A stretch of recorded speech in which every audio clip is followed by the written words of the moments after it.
Hello and welcome to this webinar, Early Warning for Epidemics. And today you will learn about early warning for mosquito-borne diseases and what it is about and what it actually delivers already. So my name is Bente Yabi. I'm going to be your host in this joint NextGEOSS and EYWA, so Early Warning for Mosquito-Borne Diseases webinar. Before we start, there's something I want to inform you about for housekeeping, and you will meet the rest of the speakers and the host. I will ask my webinar colleagues here to turn on their cameras.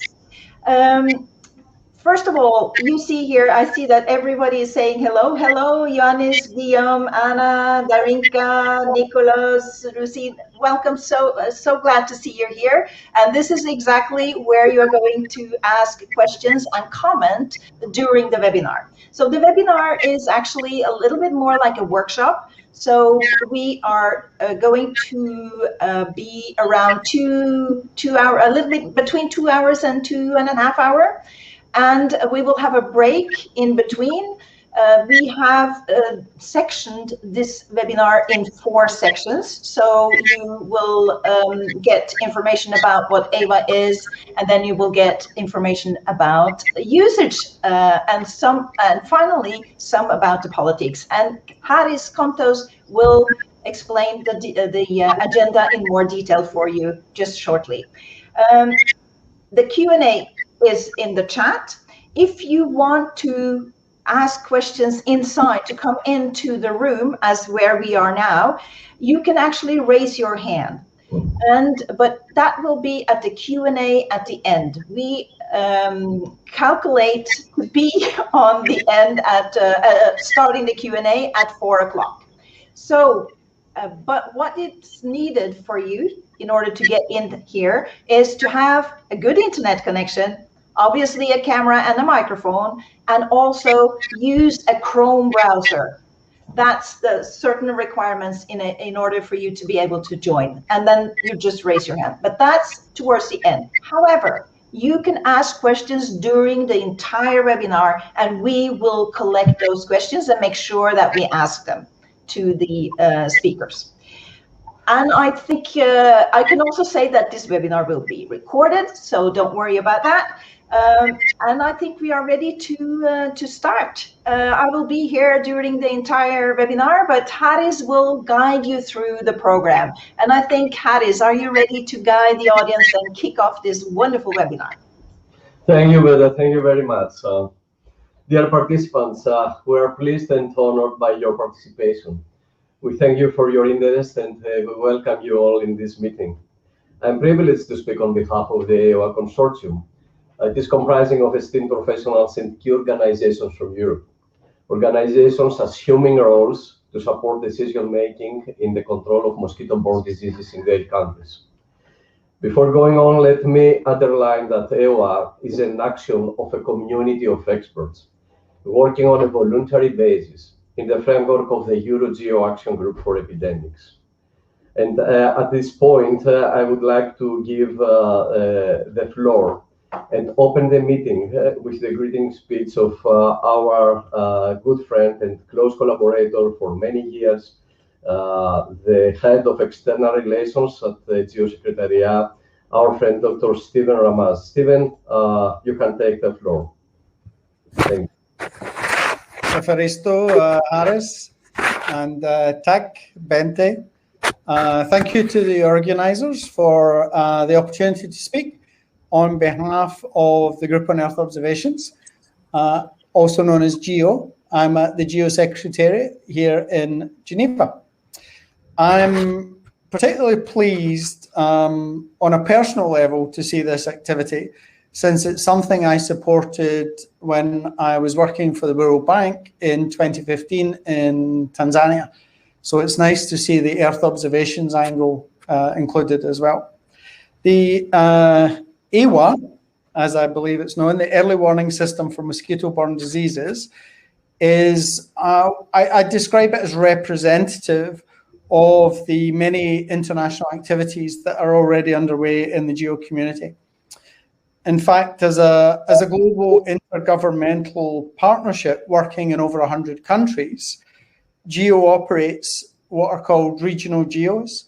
And you just heard Haris mention EuroGeo, which is the European regional GEO. And that's where they offer the umbrella for this activity, which is known as Earth Observations for Epidemics of Vector-Borne Diseases, EO for evidence.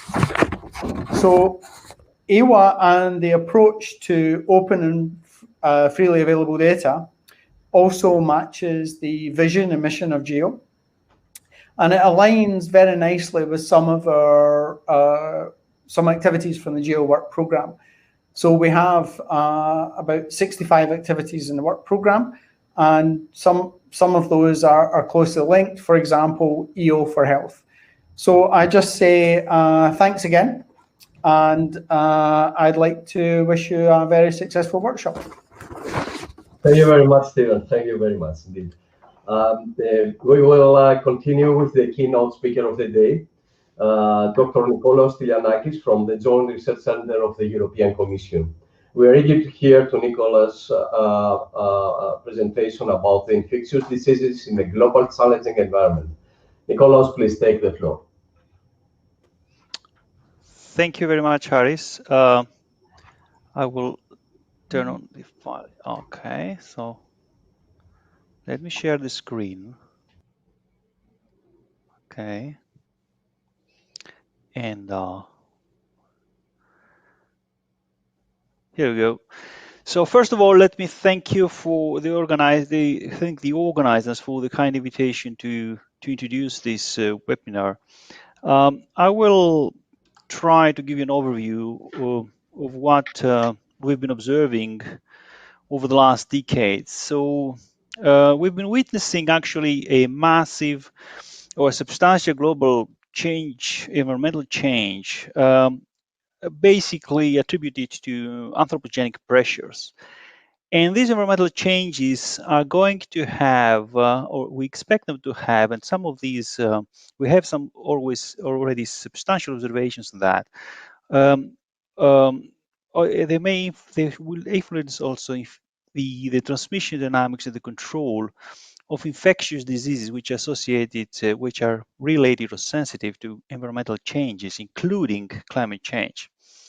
And a typical example of that is actually what happened back in 1999. This is actually the front page of a magazine back in 2000, actually showing this case. This is the introduction of West Nile virus in the United States. An infectious disease that it was not present in the Americas by that time, at least it was not detected. And it was observed first time in New York, introduced there, and ever since has spread around the continent, indicating the potential of these type of diseases to spread around the world. So this is all embedded in the issue of global environmental change and health. And as I said, we're observing an escalating human pressure on global environment. And this is not only the changes we observe with climate, but you have also land degradation and land desertification. So land use and cover has been changing.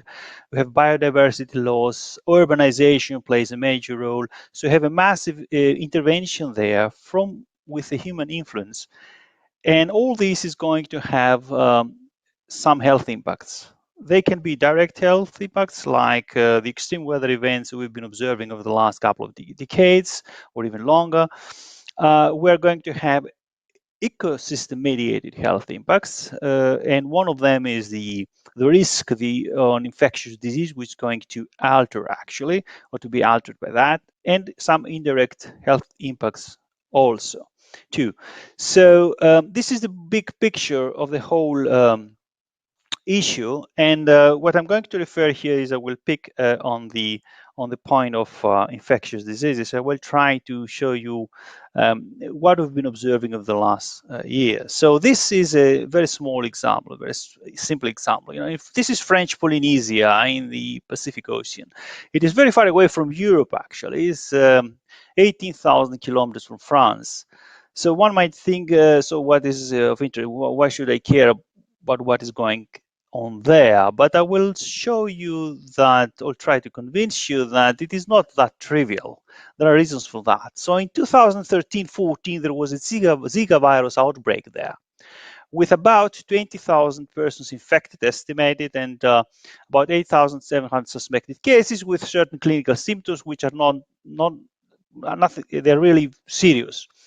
So the outbreak actually went entirely unnoticed to the public. Of course, it was noticed by the scientific community, but it was entirely unnoticed by the public. And what was noticed, of course, is the outbreak that took place 1 year later in Brazil in 2015. In general, what we've been observing globally with vector-borne disease, so disease which are transmitted by mosquitoes, ticks, and other vectors, we see, and if I can show that the example of dengue, West Nile virus, chikungunya, Zika, we see changes. And for dengue, for instance, we've seen a massive emergence over the last 20, 30 years. It has been spreading now in 100 countries. The West Nile virus case, which I mentioned in the beginning of the talk, it was introduced to the virus, it was introduced in 1999. Today, we have cumulative in the United States about 53,000 cases observed. It should be mentioned here that a very small number of the infections are observed. The highest, a multiple number is not observed because the people which are infected, they are not, there is no major surveillance there, and so many of them, they have very mild symptoms. But there are many cases with serious symptoms. So in the United States, they have about 25,000 neuroinvasive cases with neuroinvasive disease, and about 2,400 deaths. So the disease is today prevalent all over in America, from Canada to Argentina. Actually, there has been cases in, well, at least the mosquito was found in Thompson, Canada, which is 57 degrees north. This happened within 20 years, basically. And another example is chikungunya, a major outbreak in Reunion in 2005 with 270,000 cases. And the Zika virus outbreak, which has been massively in the media, and in 2015 in Brazil. Now, if we move from the global to Europe, one would think, well, Europe is not that bad, but we should think about, the dengue was the last major outbreak in dengue was 1927-28 in Greece. Ever since we hadn't seen anything, and today it is endemic in Madeira. Madeira is Portugal. So we had a major outbreak in 2012. And we have several autochthonous cases in 2010, 2013, 15 in southern France. We had two major outbreaks of chikungunya in 2007, 2017 in Italy. And West Nile virus has been established basically in southern Europe now. In 2018, please note that we had only in 2018 2,083 cases. And for the period between 2010 and 2017, we had 1,800 cases. So this shows you the potential, the explosive potential these disease may have. And we actually have been ignoring a little bit. So we don't know when it's going to happen and what is, the extension of the whole outbreak. So we cannot rely on the small numbers we've been observing up to now. And how this to a bar, a vector to be established, a pathogen to be established, has to actually pass certain barriers. And here, this is a nice schematic representation of that, which I borrowed from a publication 2 years ago, showing how that happened in the United States with the introduction of the West Nile virus in North America. So we had basically the introduction through an infected mosquito or person imported in a plane. Then we had, the dispersal, and then we had an evolutionary process taking place there, where the virus had been evolving for transmission to some kind of colder environment, and the virus made it. And in some species, it could survive. And in the end, it was, the mosquito, and the climate change could actually add to the whole process by simply having a very hot year that would facilitate the establishment. And this is what happened actually with the West Nile virus introduction in the United States, which is, as I said, is now prevalent all over the Americas.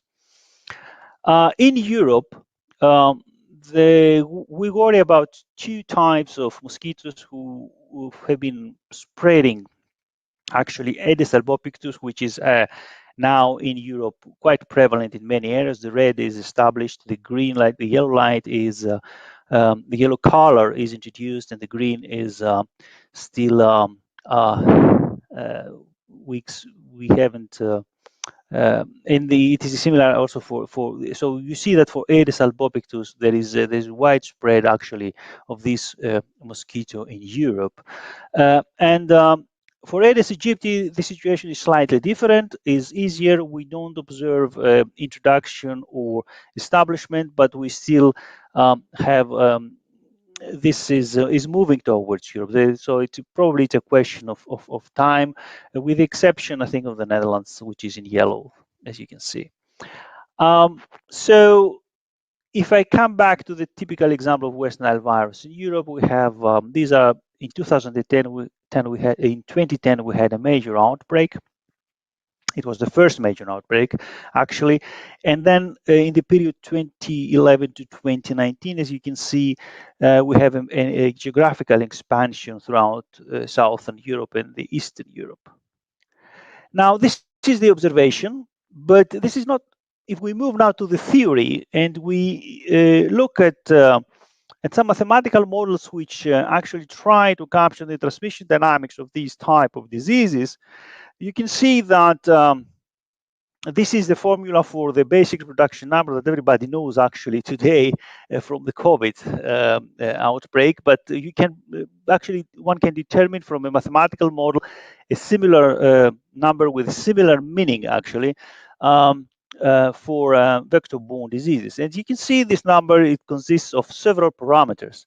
And these parameters, if you look at these parameters, almost all of them actually refer to features of the mosquito, so to the vector. In other words, whether it is the biting rate of the mosquito or the probability of an uninfected mosquito to acquire infection. So all these are parameters that, so they are not, so this quantity that tells us something about the transmissibility of the pathogen is actually strongly dependent on the mosquito, and the mosquito is strongly dependent on the environmental conditions. In other words, we have to take care about the environmental conditions to see what is happening there in order to understand how these infections actually, these pathogens transmit.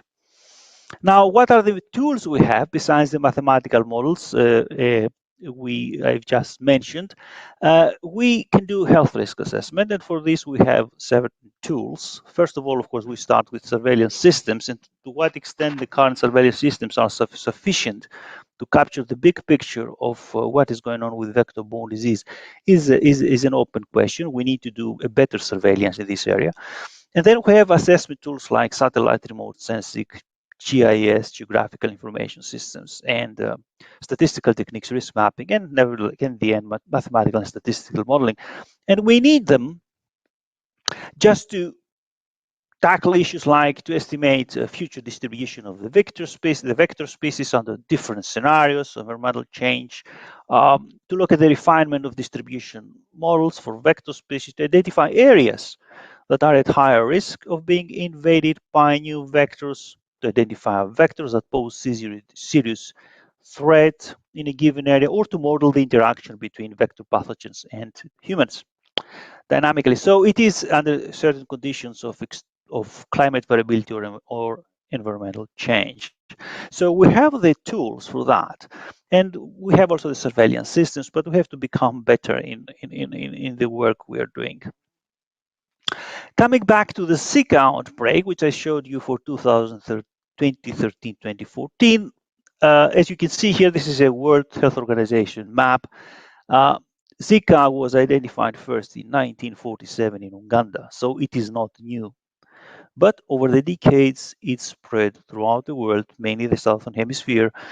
And what we observed was what we noticed, at least through the media, was the major 2015 outbreak in Brazil. So we have a substantial spread of Zika virus. We've had that over the decades, but it was not so high, and suddenly became quite a lot when we had the major outbreak in Brazil. And now the question I asked at the beginning was, to what extent this can be we can have, to what extent it can move to other areas even far away, and this is clear that this can happen. So, and this is a typical, a simple simulation, a modeling, where actually you can see the top 100 cities to which Zika might be imported. That was done back in 2015, 2016, when the Zika virus outbreak in Brazil took place, and it was basically a projection on which cities would be actually reached first, or would be reached over time by the Zika virus. So it was a hypothetical scenario, but based on the data they had and the massive interconnectedness we have today, there is no question that this is a realistic scenario. And this can happen also for infectious diseases which have substantial, actually, consequences for human health. Now, in concluding, what I wanted to say is that we should try to adapt to that. And the mitigation is a good thing, and but one has to think that mitigation takes time. So we have, in the meantime, to adapt. And adaptation can happen with the tools we have, but we have to expand them. One is the enhancement of epidemiological surveillance.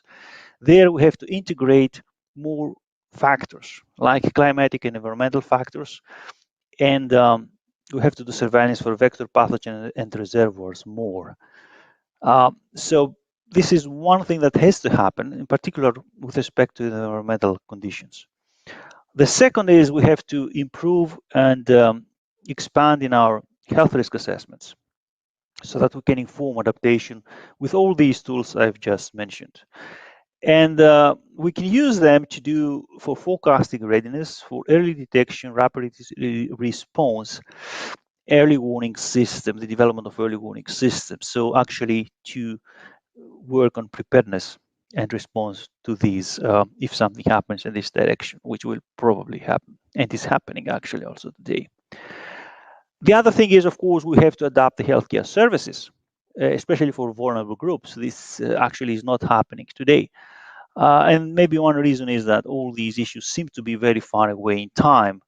And in policy, usually people, policymakers thinking rather, especially politicians, very often look in short-term responses. The other thing is the training of public health practitioners, and not only them, also people from other disciplines who are supposed to understand what it means, what it means to have the association between the transmission dynamics and control of infectious diseases and the association with the global environmental change. And for all these issues, they've been addressed actually at the European level, but there is a very high variability between European countries, and this has to be improved.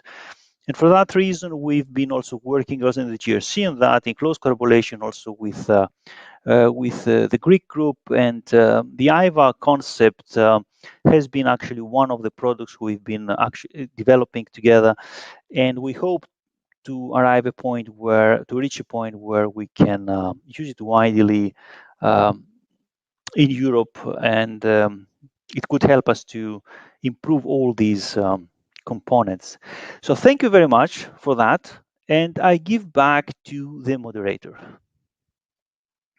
Thank you so much. Can you unshare? Yes. Wait a second. Share the screen. Thank you, Nikolaos. Thank you very much for your very interesting and enlightening presentation, introducing us to the problem that we face as humanity globally. You refer to the environmental conditions to account for the environmental and climatological conditions. You refer to the remote sensing and geospatial information data to be integrated. You refer to the need for improvement of risk assessment and to the need of harmonization of actions at European, even global level. So this is some of the issues that we try to raise in the development, with the development of EYWA. And I think this brings to the next presentation of the agenda, which is actually me, that I'm giving a presentation of an overview of the EYWA concept, the EYWA system. Let me just upload the presentation on the screen. Okay, thank you very much. The overview of the EYWA is following in this presentation. The EYWA is considered to be a key tool to the epidemics arsenal. Listening to your presentation, Nikos, we understand that the problem of vector and mosquito-borne diseases in Europe is just around the corner. And there is a continuous need of not only being able to follow, to monitor, but at the same time to forecast what is about the imminent risk in regard to the mosquito risk and mosquito-borne diseases risk. And this gave birth to the EYWA system. EYWA is not just a system, it is at the same time a network, as I explained before, that it is generated in the framework of the EuroGeo Action Group. And all our efforts is to develop a system which is an early warning system, which offers a scalable, reliable, and sustainable solution, relying on the processing of big Earth observation data in combination with histories of entomological, epidemiological, and socioeconomic data in order to forecast the mosquito risk and mosquito-borne diseases risk. And the sustainability of the system lies with priorities, as they have been set in geo-societal benefit areas before, but also now in the framework of the Agenda 2030 for Sustainable Development, in line with priorities of targets in goals number 3, 11, and 13, referring to the good health and well-being, the sustainable cities and communities, and the climate action and the adaptation to climate change.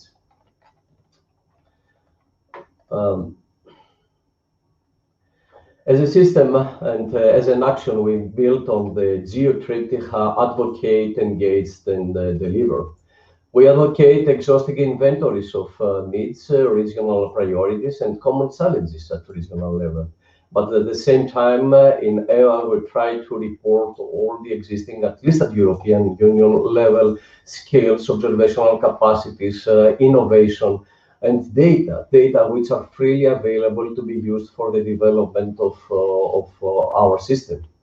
At the same time, we engage a good community, and there's a lot of effort there into the engagement of a good community of stakeholders across the entire value-adding chain, and a lot of the effort is toward the engagement of health authorities and control and mosquito control institutions. And we delivered 3 types of products. Of course, the digital early warning services, which are provided on systematic, real-time condition to the end users in order to support the daily practice. But in addition to that, EYWA envisages towards the delivery of a roadmap and action plan. So as we are able to create a specification and a standard in regard to services and quality assessment of the services. And last but not least, as we said, EYWA is a network. So at the same time, it generates a network and tries to maintain a network of stakeholders from as many countries from European and non-European territories. We are a partnership scheme of 15 partners from 5 countries, from Greece, Serbia, Italy, France, and Germany. I have to tell you here that this partnership scheme is not closed. It's not a contract, it's not a grant. It is a voluntary action, so we are open, and we will welcome any interested organization and country that would like to join and share with us data and know-how. Together with us, there is a network so far of 37 stakeholders acting globally in the domain, not only in Europe, but also in India, in Latin America, and US. They are organizations that have a mandate in mosquito control and mosquito-borne disease control, and they are providing us with their comments and feedback, very useful information and know-how for the development of the system. But of course, we do not forget that very closely to us, we have a good number of end-user organizations and the so-called co-designers. These are the organizations that work together with us in order to develop the services, in order to transform the services to useful information, useful for them to support their decision making and their daily practice. And these organizations are taking the services, assessing them, validating them, and providing us back feedback so as to customize them and become compliant to their daily need. The team works under the principle together everyone achieves more, and it is an interdisciplinary team from scientists from different domains, medicine and veterinary medicine, mosquito surveillance, mosquito control, Earth observation and geospatial analysis, predictive modeling, system and platform development. The team is led by the National Observatory of Athens, the Center of Earth Observation Research and Satellite Remote Sensing. I have the honor indeed to coordinate this group of experts from Europe, and I thank all of them for their contribution and the excellent experience working with them. And so from Greece, we are collaborating with the Eco Development SA company, which is a leading company in the domain of mosquito control in Greece. The University of Patras, the Laboratory of Atmospheric Physics, providing us a high expertise in the domain of predictive modeling, and the Universities of Thessaloniki and the University of Thessaly, that they participate in our group with their schools of hygiene and epidemiology and medical schools. The Istituto Zooprofilattico Sperimentale delle Venezie, the Edmund Mach Foundation, and the University of Trento are our partners from Italy. From Serbia, the Medical School and Veterinary Entomology and the Medicine School from the University of Novi Sad and the Veterinary Scientific Institute from Novi Sad as well from Serbia. The German Mosquito Control Association, KABS, and the Bernhard Nocht Institute for Tropical Medicine are our partners from Germany. And the public operator in charge of mosquito nuisance control, the so-called Eight Mediterranee, is our partner from France. The EYWA system exploits open and freely available space-based and in-situ data, satellite data mentioned by Nikos before, Earth observation data, but also meteorological and environmental data.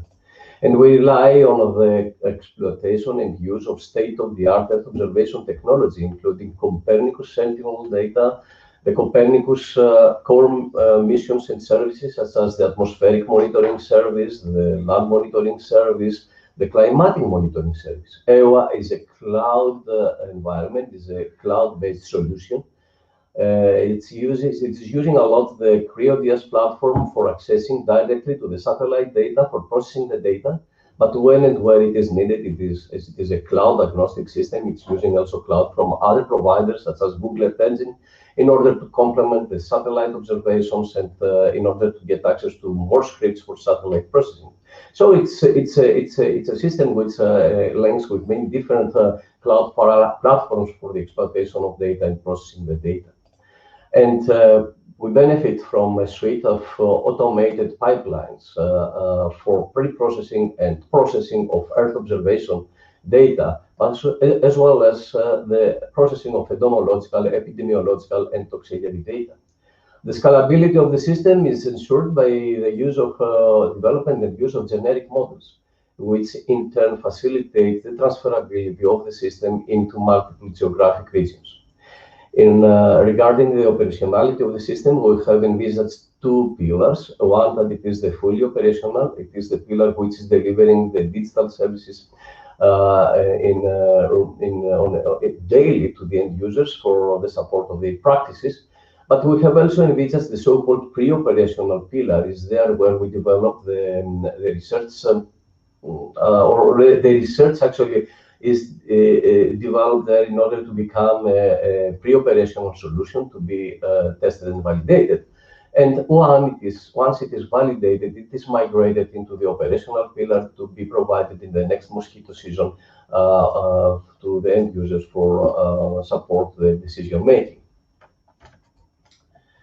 It is a modular system. The backbone of the system is the so-called data sources and acquisition tier, which is a suite of APIs, of plugins linking to networks of mosquito traps, to public health authorities, to public statistical authorities, as well as to the ground segments of Copernicus and other acquisition facilities, satellite data acquisition facilities, as well as to data repositories and data portals, such as the GEOSS portal, in order to download in a timely manner data, in situ data, such as entomological data, epidemiological data, socioeconomic data, but also Earth observation, environmental and meteorological data.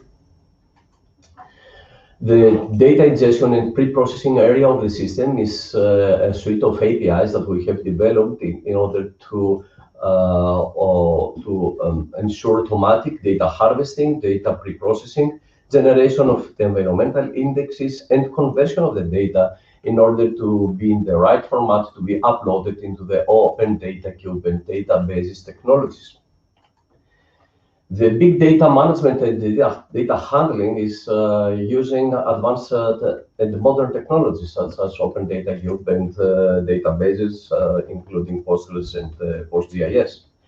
I have to tell you here that for the time being, and for the 5 countries involved, we have ingested into the databases and the open data cube tools of the system 278 terabytes of environmental, entomological, epidemiological data, depicting information for the last 10 years.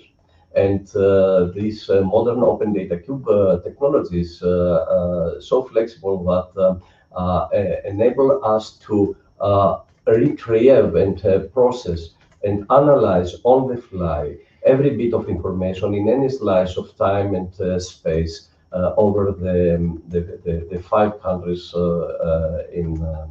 that are already, that are under study in so far. This is the core part of the system. It is there where we do analyze the data. We derive statistics and trends out of the data. We correlate data. And of course, it is there that we generate, we do the so-called feature engineering, and we generate the appropriate features to be used as the right input to the predictive models. And the models are two-type models. The generic models, like the Mimesis generic model, which is a dynamic model used for human case risk prediction, and the Mammoth data-driven generic model, which is has been used and validated over the 5 countries and used for mosquito abundance prediction. But apart from the generic models, and generic models, I have to tell you that, as we said before already, they are enabling us to transfer this, the implementation of the system in other countries. But apart from the generic models, we have also developed the so-called site-specific models, such as the BAR and BAD, also respectively used for human case risk prediction and mosquito abundance predictions. These are site-specific in terms that they have been developed following the specifications set by the end user. For example, in the specific case by the prefecture of Central Macedonia in Greece, thus requiring us to provide information in improved temporal and spatial resolution. But of course, you will hear on all this in the next presentations given by our partners. The tier 6 is the so-called knowledge representation and explanation tier of the system. This is where we transform the data, the analysis of the data and the results of the model into information that is useful and readable by the users, such as reports that we are providing on a systematic basis, weekly or monthly basis to the end users. And because EYWA is an open system, as we said, it uses its own web portal. A suite of web services are available there for the benefit of the partners, the user, the general public, for uploading, downloading data, or visualizing products and delivered services. And last but not least, this web service is empowered by the so-called EYWA Open API, an API that can be used by open data hubs such as the NextGEOSS data hub, the GEOSS portal, and other repositories, data repositories, in order to harvest data from EYWA and make this data available to the general public and to the scientific community for further research development.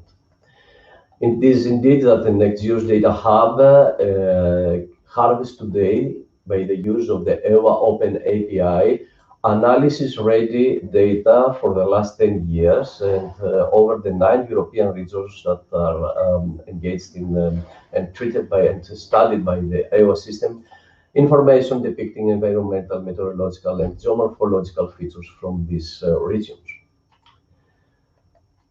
EYWA Induction. In 2020, actually, the system was implemented on an operational basis in 4 regions in Greece: Central Macedonia, Thessaly, Western Greece, and Crete, and the region of Veneto in Italy.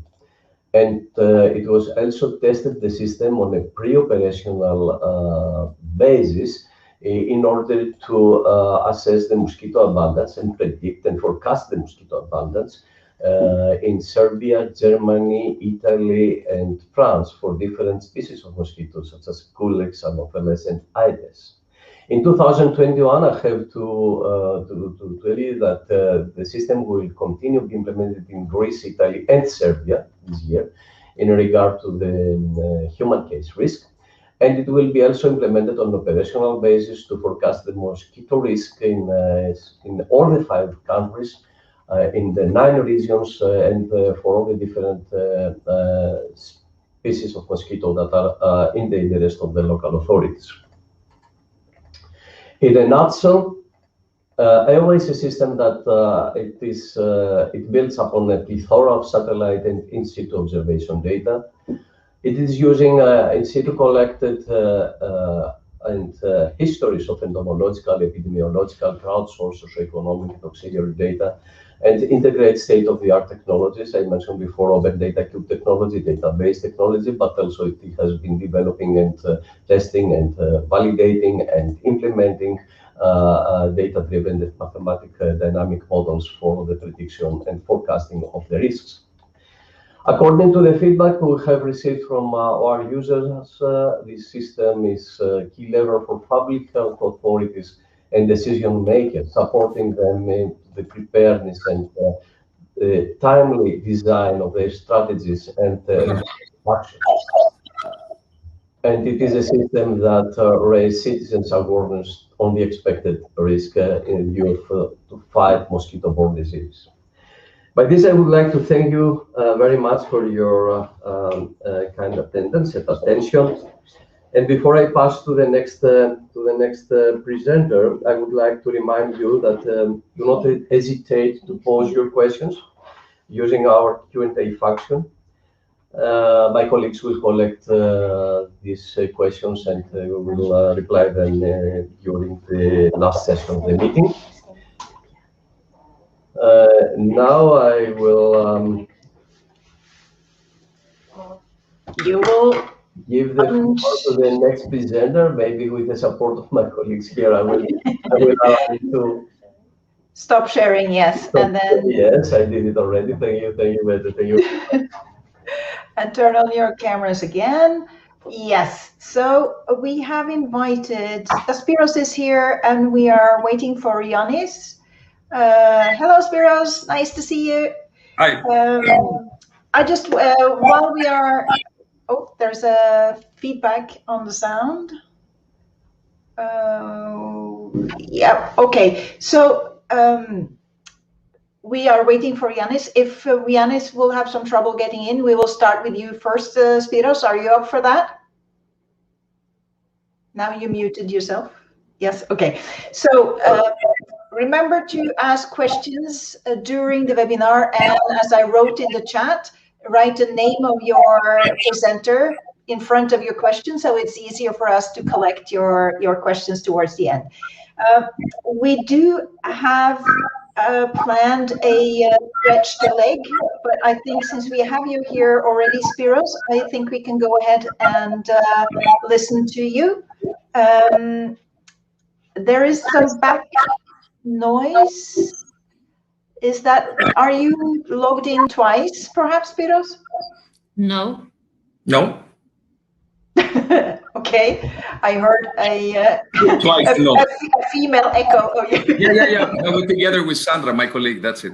Okay, so maybe Sandra, could you turn down the sound of the webinar, because we are hearing echoes. It's probably because you're listening in. So should I speak now? Yes, if you can share your screen and start. Yeah. By the way, yes, you have noticed that we post some polls in the chat, and we appreciate you answer that. And Haris or I will actually summarize your responses, so you get to see how you as an audience answered. So that's something to look forward to towards the end. Okay, Spiros. Yeah, but yeah, okay, now we can do it. Yeah, right. So can you hear me? We hear you fine now, and we see your presentation. With echo or without echo now? It's okay? When the sound is okay? Yes. Okay. No. Okay. So I will, because Haris accuses me of taking more time than I should, I have Sandra Gever in my, here, so that she will notice my, the right time. So I pass directly to to my theme of the presentation, operational use of EYWA in Greece. So actually, mosquito control was finished at the 60s in Greece during the, because Greece was declared malaria-free. And actually, there was a restart in mosquito control in '97 in Central Macedonia because of the presence of rice fields by us, by Eco Development. I will tell you who we are later on, because I want to make the presentation, and I will present ourselves later on.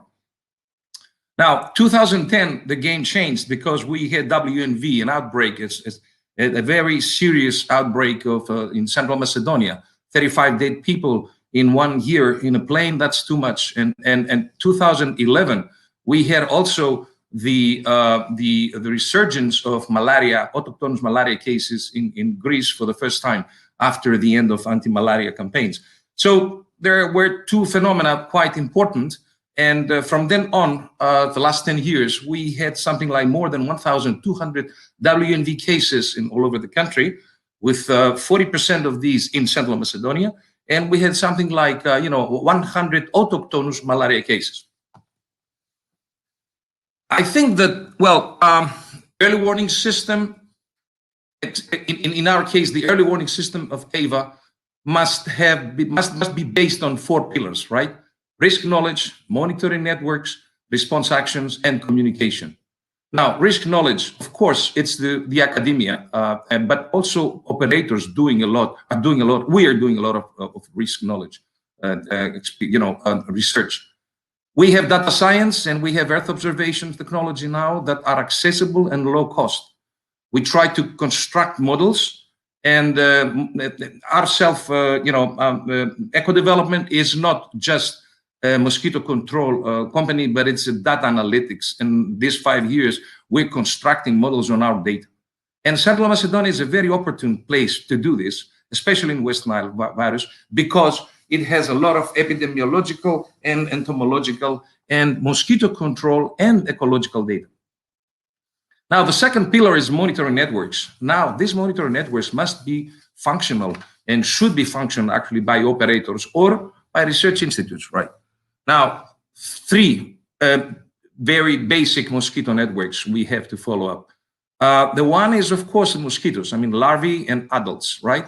And then we have also the pathogen circulation that we have to follow up.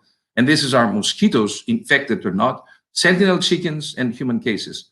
Now, of course, we had a lot of technology again to solve problems such as data streaming and model run. But in any case, the big thing is how we can incorporate these results in our response actions. So this is the third pillar, right? And here, operators in collaboration with administration. And here I would like to thank people from Central Macedonia, but from the other regions as well, because without their help, without their collaboration, I think it's very difficult to make anything. So we have a transition now, very urgent transition, to pass from responsive to preventive actions. And of course, we must protect dense and vulnerable populations in the urban environment. And of course, again, we have to have ongoing projects. Fourth and last pillar, many times underestimated, is the communication. And the communication, it's all the 3 major players that must do communication. The administration, the academia, and the operators, right? And then we must explain to the people the difference between nuisance and risk. And of course, within the EYWA, we did a lot of reporting for the predictions and a lot of the platform as well. And we need also this community involvement. I will give you one example per pillar. So the first pillar is risk knowledge. I just showed you the 2 predictive models that we have constructed. The BAD, which, as Haris showed a little bit, it's a site-specific, data-driven predictive model for mosquito abundances.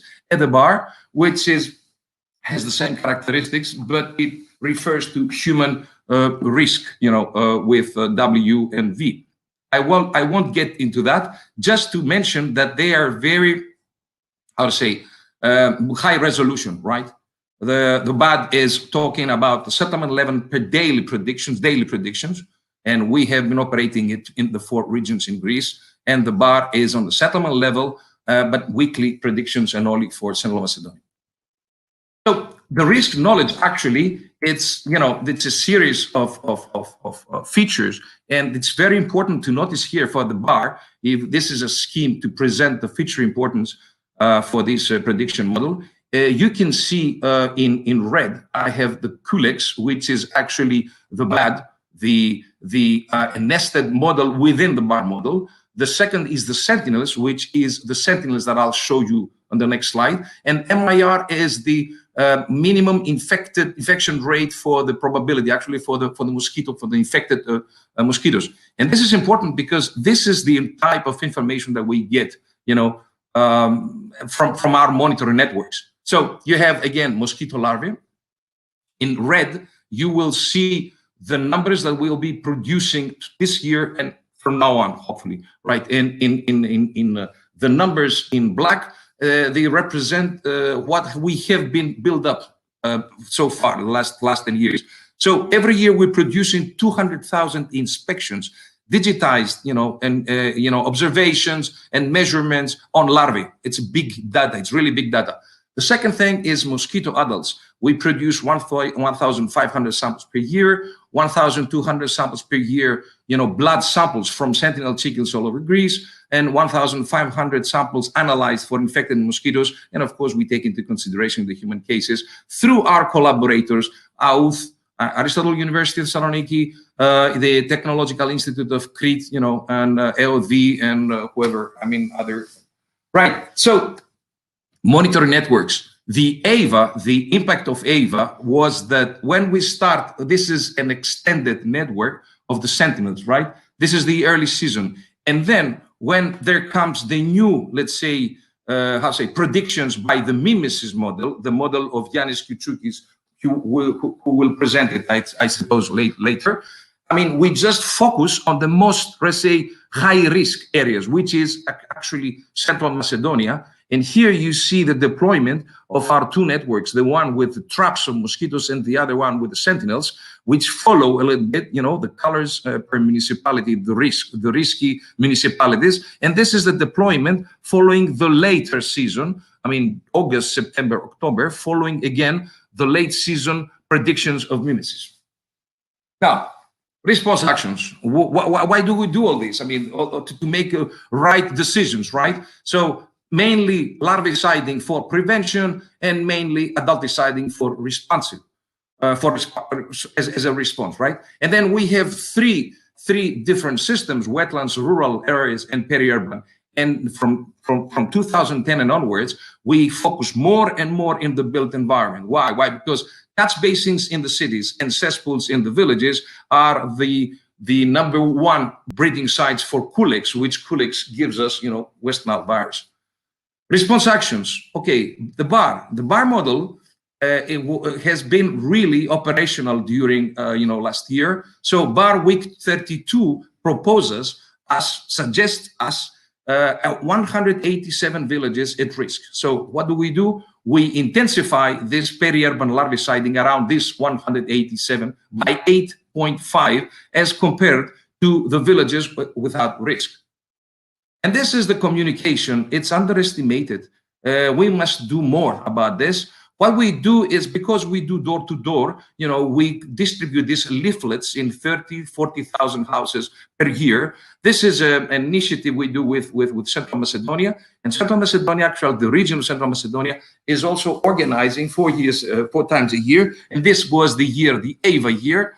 And here you see, for instance, in front of the EYWA banner, the governor of Central Macedonia, who is at the same time president of the European Committee of the Regions, along with his director in public health, Mr. Kurtidis. Here they are just, and this is very, very, very essential. Now, I finished up with the four examples of the four, let's say, pillars, right?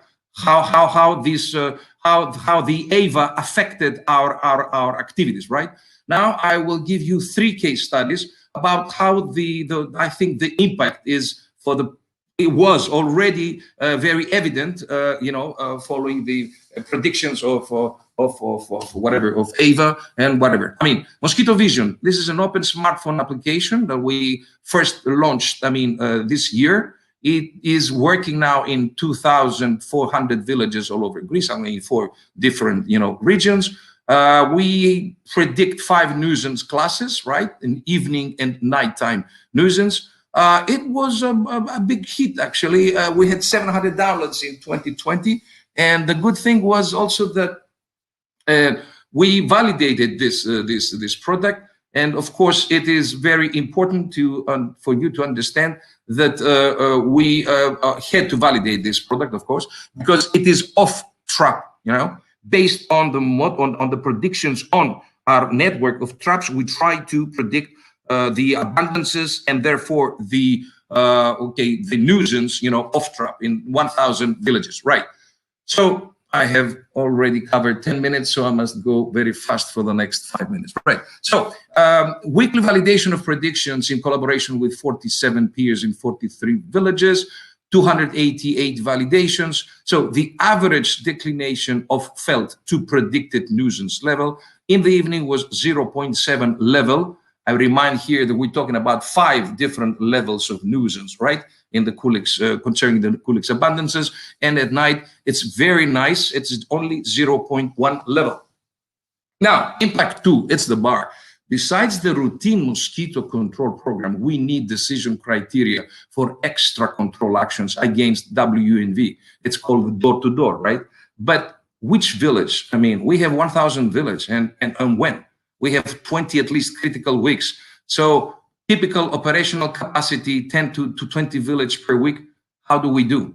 Up to now, what we were doing, we were looking at the previous WMD cases. In 2020, in Central Macedonia, West Nile virus cases occurred in 65 out of the more than 1,000 villages that we have in this region. If we had the possibility to make door-to-door applications in 200 villages, that's the working hypothesis, and if decision for these villages with door-to-door applications were made based on, let's say, random selection, then 200 villages out of the 1,000, right? We have 220% of recall. That means we would have captured 13 out of the 65 villages. The normal way we proceed is to take a look on the previous WMD cases, and that's the way that we characterize the high-risk villages versus the non-risk villages. So in this way, we would have 19 out of 65, but finally with the bar suggestions, we had 4. Excuse me? Yeah, and we had 34 out of the... Okay, so we had actually with the bar suggestions, 34 out of the 65 villages by bar. So we had at least, let's say, 15 up to 20 averted, cases. Averted villages with villages with averted cases, which is already very considerable.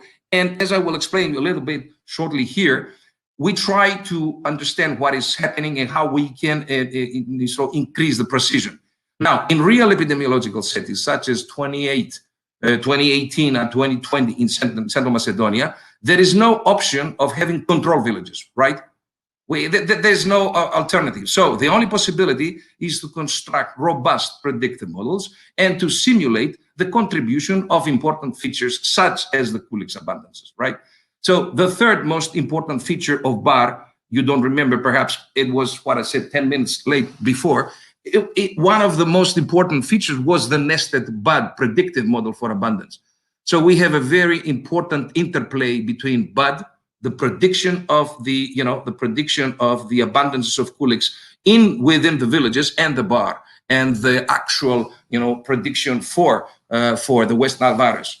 Since larviciding is the main mosquito control method, we are working now on linking larvae abundances, which are really big data. I repeat, we produce 200,000 inspections per year. That means 3 million values, 3 million observations, actions. And so this would be ideal to relate larvae, adults, and the risk. Concluding remarks. EYWA is the first example, at least to our knowledge, Sandra and myself, for sure in Europe, perhaps in the other continents, of an operationally used early warning system with a balanced interaction between all four pillars of an early warning system: risk knowledge, monitoring networks, response actions, and communication. Along with our partners within EYWA, we exploited open source and field data from 2010 and onwards, and we will keep on building the capacity to be more proactive, targeted, and efficient for the control of WNV and or other vector-borne diseases. EYWA will hopefully increase its impact through the expected incorporation of the EYWA predictions in the everyday decision-making of the European mosquito control operators. And finally, EYWA contributes to a more comprehensive, interactive, and structured cooperation between our three distinct worlds, okay? The administration, the research, and the operators. And this is something absolutely needed. I would like to thank, of course, my team, of course, my teammate Sandra Gever, my alter ego scientific, who is the next, which is the next president of the EMCA, European Mosquito Control Association. And of course, the R&D department, Dr. Miltos Iatrou, Dr. Christos Karidas, Dr. Xanthi Cheni, our data analyst, Yannis Pitsiolas, of course, Stella Kalej, team from the Mosquito Control Department. Now, we have also a consortium, the Early Warning System for Mosquito-Borne Diseases. All the people we have been working from 2018 practically, and we've been integrated. Let's say we offered ourselves, in the EYWA initiative, and we're talking about professors from Greece, Anna Papa, Chrysostomos Dovas, Eleni Katrangou, of course, our friend Norbert Becker, from KABS, Germany. Jonas Smith, Tanazit, and Renke Lunke from the Berhanoft Institute. And of course, last but not least, the regions of Central Macedonia, especially the region of Central Macedonia, Mr. Kurtidis, Mrs. Athangelidou, who are supporting us so many years to try to make, to make something useful for us and for everybody, Western Greece, Crete, and Thessaly. Thank you very much. Thank you so much, Spiros. Can you unshare your screen? Yes, I will. And since last, we also have Ioannis here. So, Haris, you will introduce Ioannis. That's your job. But I just want to say, I think we need to, after Ioannis, I suggest we take a 5-minute leg stretch because then it's a natural transition to talk more about EYWA in Europe. So that's the next session. So Haris, please introduce Ioannis. First of all, I would like to thank Spiros for this nice presentation, and I would like also to thank all his team and all the colleagues from eco-development that have done this excellent work during the last 3 years, almost 3 years that we have been collaborating.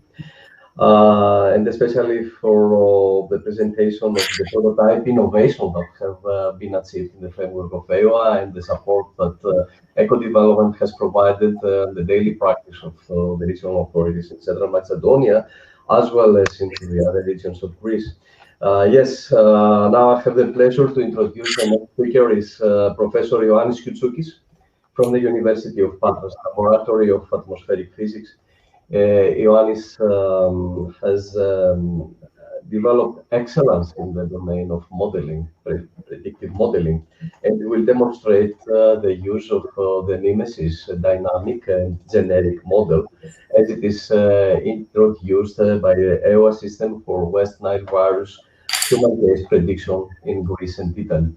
Ioannis, the floor is yours. Thank you very much, Haris. Thank you very much, everyone, for participating in this webinar. Spiro, I'm sorry, I don't think I put so much pressure on you by changing this, the order. There were some connection problems we solved the last minute.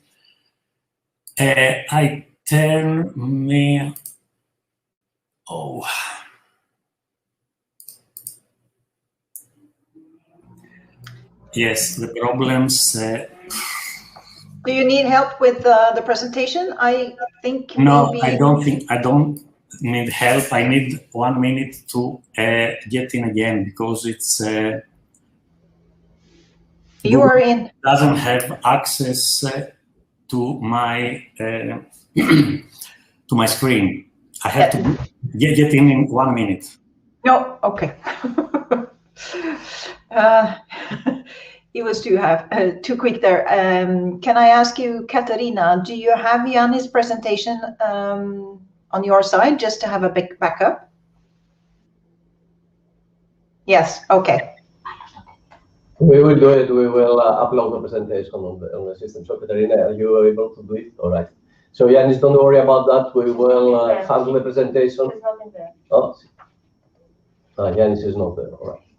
Oh, Ioannis, he was too quick, and he's asking for the floor again. So here he comes. Hopefully, he managed to get in easily this time. Let's see. Meanwhile, I'll see since Spiros is still here. No, here comes Ioannis. Okay, then. Yes, on. Ioannis, we will. Do we have the presentation of Ioannis? We can. Can I?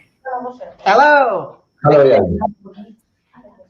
We will play your presentation, Ioannis. So don't worry. You just take the floor, and we will change the slides for you.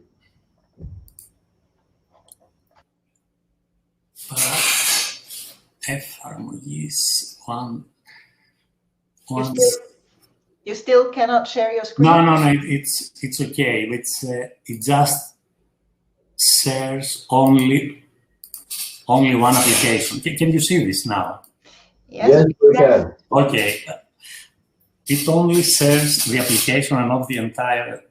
Oh, there you are. Perfect, Ioannis. Okay. You're good to go. You're good to go. Thank you. Once more, I'm sorry for this. So, my talk is reliability of early warning signals in West Nile virus predictions.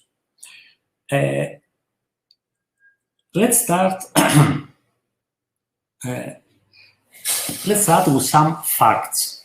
West Nile virus is climate dependent. Factors such as temperature and precipitation affect survival and reproduction rates of vectors and pathogens, influence the intensity of vector-borne pathogen transmission, and hence modify the probability of epidemics. In Europe, a substantial increase in West Nile virus infections among humans was observed during the period 2010-2020. Let's see first the regional pattern on the right. The maps show the areas where West Nile virus is now endemic in Europe. It started in 2010, and this area is gradually expanding. The time series plot on the left demonstrates the evolution of the monthly number of infected humans in Europe since 2010. We can see here that an outbreak occurred in 2018. So, the spatial pattern is gradually expanding. Regarding the temporal pattern, we see that more or less it's stable every year since it's endemic after 2010, and there is an outbreak in 2018. It was something different that year. At that year, all seasons were warmer than usual. Late spring, summer, and autumn have temperature anomalies more than 1 degree. So this is a qualitative index, early warning index. This is especially the early spring temperatures. Let's move now to finer scale. Move to province or municipality scale. Left, there are the municipalities in Greece. In Greece, we have two major outbreaks of the virus, one in 2010 and one in 2018. Geographically, the pattern shows that roughly half municipalities are infected. West Nile virus endemic in half municipalities of Greece, with the same number of occurrences. Well, no, there are some municipalities in green, which means that only once in the last 11 years the West Nile virus occurred in humans, and there is, on the other hand, with a red color, some municipalities where 7 years in the last 11 we had outbreaks. This is the geographical pattern. The temporal pattern is below, which shows that there was, in between 2015, 2016, we didn't have any occurrence at all in Greece. And in the other years, the pattern is varying every year. So this climate change signal we saw before with the 2018 outbreak in Europe is not visible in Greece. If we see the region of Veneto on the right, there are 7 provinces where out of the 7, only 1 never had any West Nile virus in humans incidents, while in the others there were occurrences in 6 to 9 years in the last 13 years. Unlike Greece, in Veneto region, the climate change signal is much more clear. So it seems that just an indication of the spring temperature anomaly is not a global characteristic that we can use to make assessments about what will happen. It's a qualitative index that works in some areas, doesn't work in other areas. Something that look common, however, in both countries is that there is, in between 14 and 15, there is virus was human cases were minimized. So this is something that it's still we don't have the answer, but it seems that there are some cycles of the virus with a period 5 to 6 years. Then it stops for some time and then it starts again. This is also, again, a qualitative index like the one I told before. So, we can make qualitative assessments based on indices like the temperature anomalies or how many years we have cycles of West Nile virus in a region. If we would like to make quantitative assessments of the spatial and temporal variability, this is a major challenge and requires a causative attribution. Here I show the 2 approaches we use in EYWA. The first one, which I'm going to present here, is the causality-driven model, which is called mimesis. The second one is the data-driven approach, usually implemented mainly from the colleagues at the National Observatory of Athens and at ECODEV. So I just mentioned here that this approach is also it's very important and relies in the existence of big data. The first one is causative. What I mean here by causative is that we know that the transmission and geographic distribution of West Nile virus is associated with the presence of both avian host and mosquito vector. So, West Nile virus circulates between mosquitoes, birds, and humans are dead-end hosts in this circulation. All this pattern is affected by environmental and socioeconomic conditions, which can influence the viral persistence and the dynamics of outbreaks.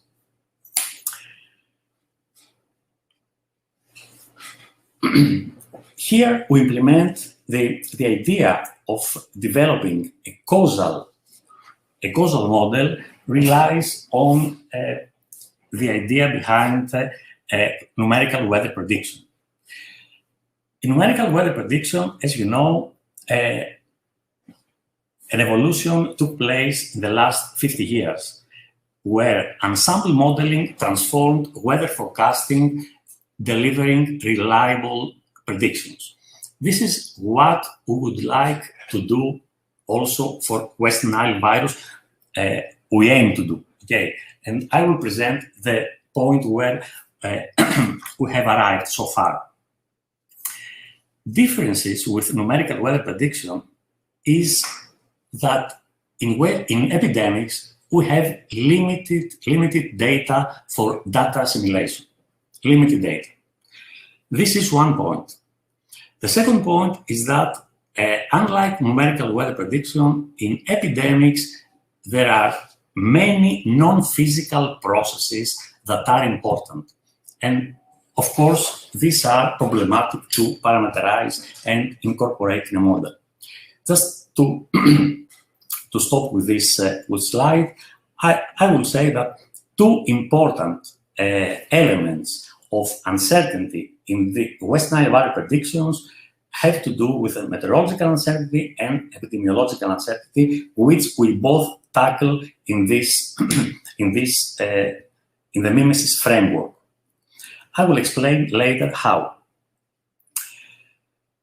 The dynamical core of the EYWA system is the mimesis model, meaning that dynamical core that is not data-driven. Okay, it's a causality-driven model. So it relies, the core of the model is a SAIR model which has 14 compartments, 14 health states for mosquitoes, birds, and humans.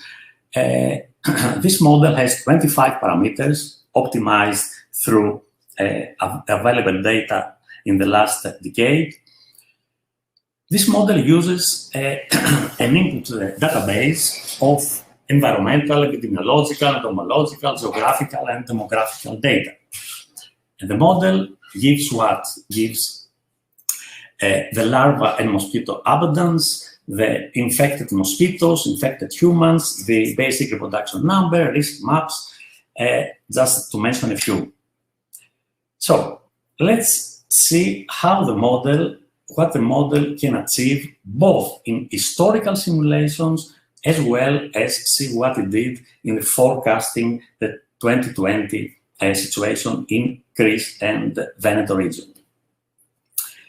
First of all, I would like to set the threshold.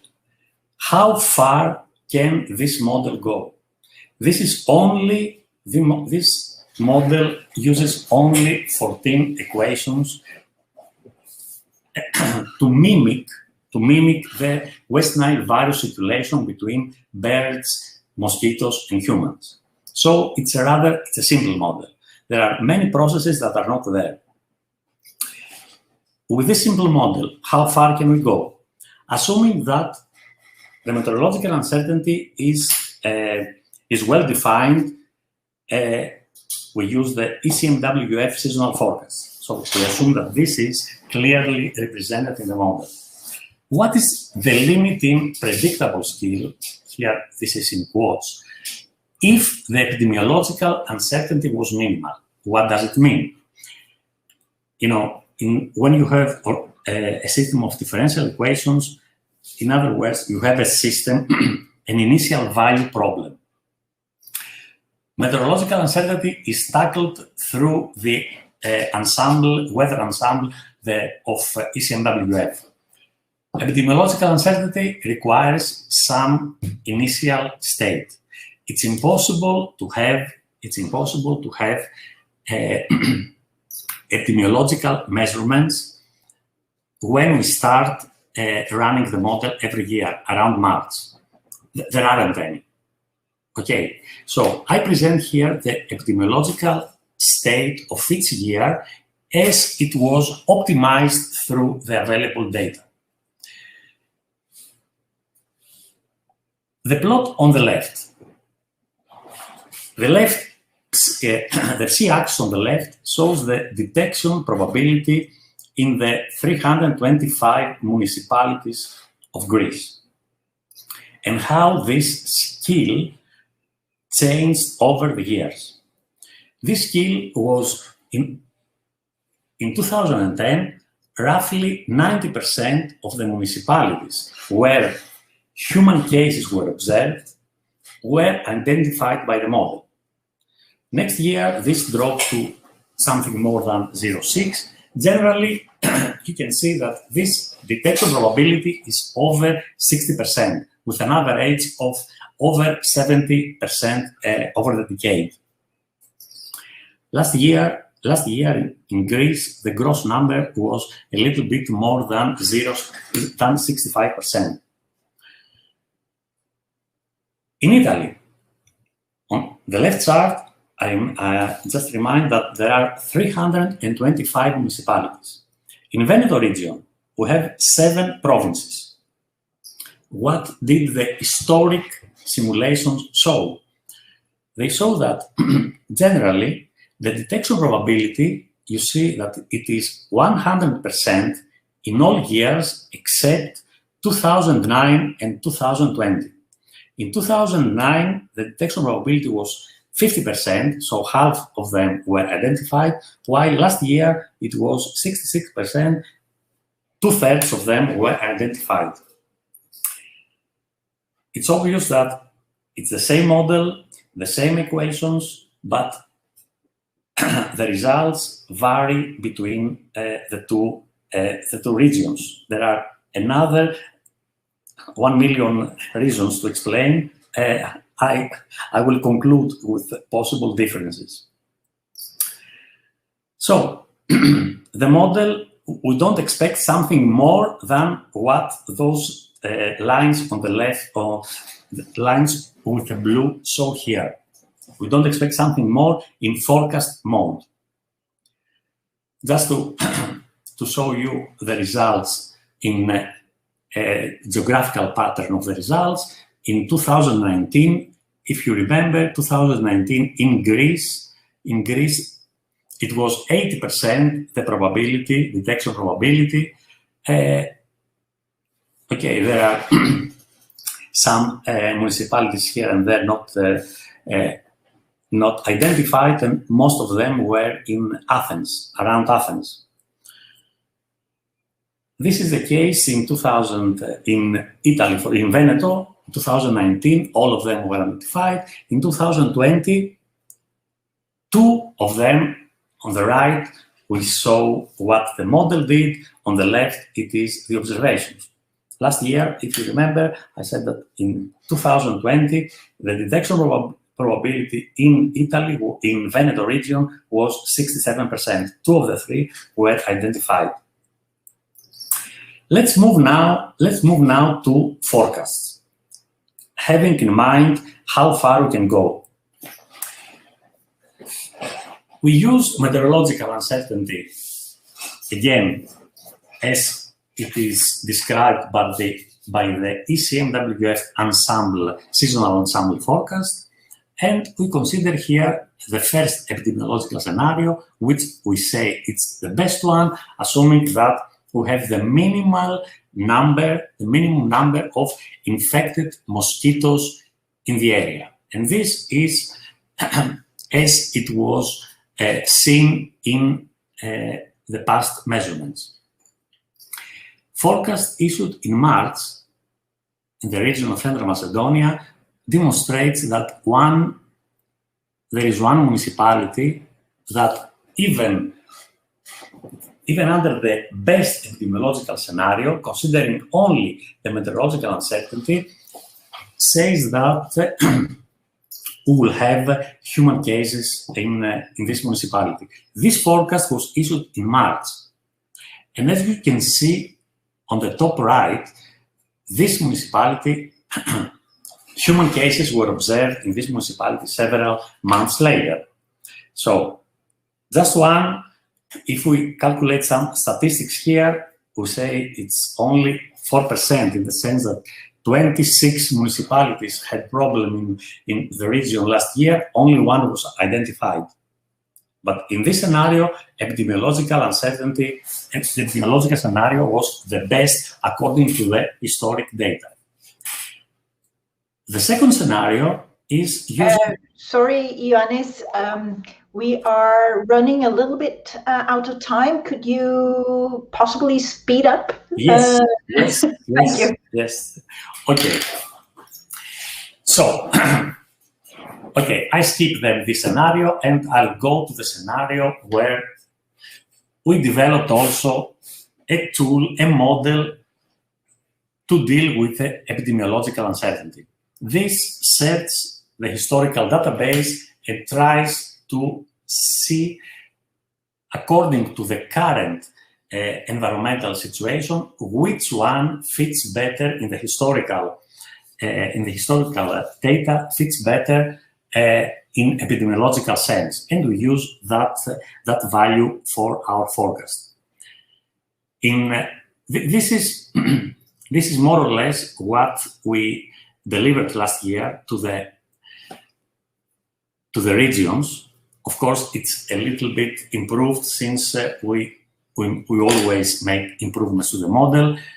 Hit rate is up to 66%, up to 66% in June. It was 62% in March, means that 66% of the municipalities which had problem were identified. However, there are other problems like false alarms and municipalities that were not identified. So this gross index, which is called critical success index, considers also this. So in total, if we consider what it predicted well, what it missed, and also the false alarms, this index falls to 47%. In other areas, this is in Thessaly region, hit rate was much higher than in the region of Central Macedonia, but the critical success index was very low due to several false alarms in the area. And I go directly to the forecast of Italy, where in March we had hit rate was 33% because only one municipality was identified. The second one was false alarm. In June, as you see on the right, the second one was also identified, making the hit rate 60%. However, the critical success index was 50% because there was one false alarm and one miss. So, just to summarize, qualitative early warning assessments in the time scale of months of the spatial and temporal variability of West Nile virus circulation in mosquitoes, birds, and humans is a major challenge and requires a causative attribution. The mimesis model, developed at the Laboratory of Atmospheric Physics, the University of Patras, operates spatially at the mesoscale, temporally at the monthly to seasonal scale. It's a dynamic model nested in an ensemble framework to account for meteorological and epidemiological uncertainty. In terms of meteorological uncertainty, it is handled through the ensemble seasonal forecast. The epidemiological uncertainty relies on an ensemble model developed by us also for this purpose. Statistics of the model. The average detection probability is 72% in Greece in historic simulations and 94% in Veneto region in optimal sense, I mean in historic simulations. In forecast mode for 2020, it was between 66% and 83%. I saw the case of region of Central Macedonia, Thessaly, and Veneto region. May temperatures are found most critical in shaping the West Nile virus dynamics. This is the most important conclusions from this work. Processes not included so far. The existence and effectiveness of vector control programs. Here, I mean that when they find some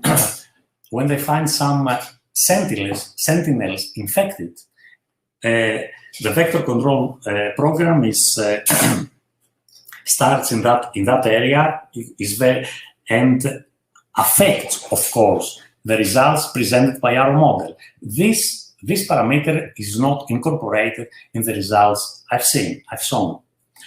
Migratory routes of birds are not included.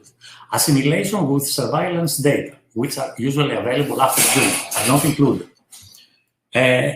Other skills like the local skill at each municipality or province, ensemble weighting, the periodic cycles I saw in the second slide, population factions tailored to the data at each municipality are not optimized. We use some more generic functions. Socioeconomic factors at its local area also are not identified, and of course any other subgrid scale processes. So there is long way to go. This was just an attempt to mimic the process that is used successfully in numerical weather prediction, to adapt the process into the epidemics. Here I stop, and I would like also to thank my colleagues and my team who supported this work, especially Anastasia Angelou and Arati Papar. Thank you very much, and I'm terribly sorry for the problems with my connections and I don't know how much time. Yes, more. Thank you very much, Ioannis. Thank you. If I talked more than Spiros, then I should do something.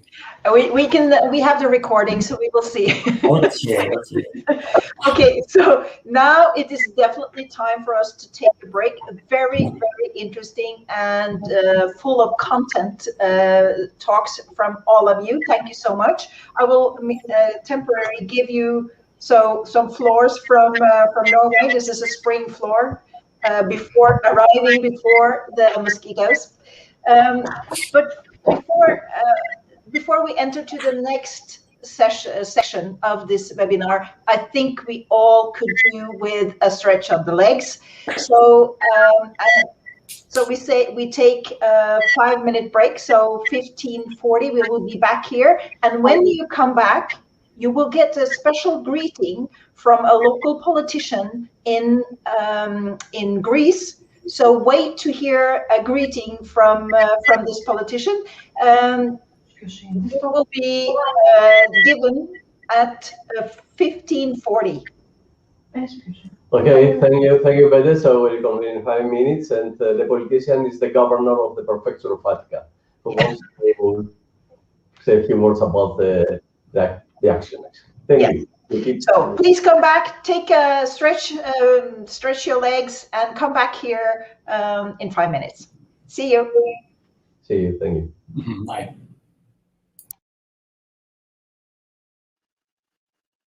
Bente, can you hear me? Hi, Dusan. Am I going to start and then I will be interrupted by a politician, or what is the plan? No, Dusan. Hello, Dusan. No, you are not being interrupted. It's a written note that will be read by us before you start, and then you will give the floor to you to continue with your presentation. Don't worry. No any interruption. It's like 3 minutes speech. No, it's not. It will not take long. 3 minute written speech. Nothing more than this. Okay.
We are back with sound also. Hello, Dusan. I see you have joined us, and I also think Daniel is here. Hello, Bente. Yeah. Hi, Daniel. Yeah, hello. Hi, Daniel. Hello. So I guess we are waiting for Haris. Yes, Haris, there you are. And Katerina is also here still. And I think we can, before we start with you, Daniel and Dusan, and then what's his name? Gregory, sorry. Afterwards, we have this message from a local Greek politician, and we will learn more about that. Mirka, I understand you're the voice of this politician? Yes. Actually, we have the pleasure to read the written note of the governor of the region of Attica, as his political engagements prevented him from being with us today. So, his speech, I quote, "Dear friends, distinguished representatives of the National Observatory of Athens and the Beyond and Earth Observation and Satellite Remote Sensing Research Center Beyond, selected guests of the pioneering and important for public health conference. I salute the works of this conference, and once again, I express my respect for the high level of services, research, and knowledge that the Research Center of the National Observatory of Athens Beyond represents, providing its research tools in the service of life, health, and public health with a focus on disaster prevention. The idea in the history of public health of predicting and preventing epidemics by looking at a satellite from above is unprecedented in most countries, and it is an honor for the advantages of Greece's scientific potential, the fact that already 4 countries from Europe have adopted the research program EYWA, Honorable Professor Dr. Kontoes and esteemed EYWA collaborators. An initiative which comes from the future and inaugurates the new era in the management of public health crisis and in the discoveries that the avant-garde reserves for the years to come. Greece has gone since 2010 to date through epidemic outbreaks of high intensity of the West Nile epidemic, with many hundreds of human casualties, a disease that has no vaccine or treatment, and which can end up nightmarish or even fatal during the summer months in our country for local population and tourists visiting the Greek islands and the countryside. There is only, as a weapon of public health against West Nile virus, the systematic compliance of the prevention measures which can protect us from infections in the community and individually. From the first day of our duties in the Attica region, we mobilized with ground forces a dynamic vigilance program to deal with the epidemic, and indeed, with our timely interventions, we have dramatically reduced the cases. Now, however, with this special research program, Professor Kontoes and esteemed EYWA collaborators, you also provide to the international community the early warning for the West Nile virus epidemic, as you personally created and innovatively introduced it as a powerful tool. Our cooperation with the National Observatory has already officially started this year with the signing of a tripartite program agreement with the Attica region and the National Kapodistrian University of Athens for the elaboration of the program Natural Disaster Risk Assessment for the strengthening of civil protection of the citizens of Attica from earthquake, fire, and floods, in which program that we together implement the central axis in the creation of a geoinformation system hosted by the servers of the Beyond Earth Observation Research Center and Satellite Remote Sensing. It is news and a pioneering intervention in the management of global public health and safety, the project to monitor the advent of an epidemic, such as West Nile virus epidemic, through the environmental conditions that can be used to identify the areas most at risk using geographic information systems, remote sensing data, ecological variables, and other spatial analysis techniques. This approach, after all, is valuable in predicting the occurrence of other vector-borne diseases such as Lyme disease and malaria. So with great interest, I am looking forward to get the feedback from the outcome of today's event. Let me also express my wishes for the elaboration of the pioneering program in the 4 regions of the country, and I will be happy to immediately discuss our cooperation for its utilization in the largest metropolitan region of Greece, the region of Attica. I wish you good health to all participants and a quick way out of the pandemic crisis in every country. Thank you for inviting me to participate in this initiative. George Patoulis, Governor of Attica region. Okay, thank you, Mirka. And the Governor of Attica, it is indeed that we have established a very close collaboration with the Prefecture of Attica and the EYWA system, and the mosquito-borne disease issue is something that they have shown strong interest, and we will continue exchanging with the governor towards the implementation and the implementation of the system into the Prefecture of Attica, being one of the one additional region to be tested and to be, involved into the activity, into the action of EYWA. Now, let's continue with the EYWA presentations, and the next speaker is Dr. Dusan Petric from the University of Novi Sad, Faculty of Agriculture, Medical and Veterinary Entomology, who is going to present the vector control strategies against West Nile virus infection in Serbia. Dusan, nice to see you, and many thanks for your participation. Please, the floor is yours. Thank you, Haris, for inviting me. Thank you, all participants, for listening. And now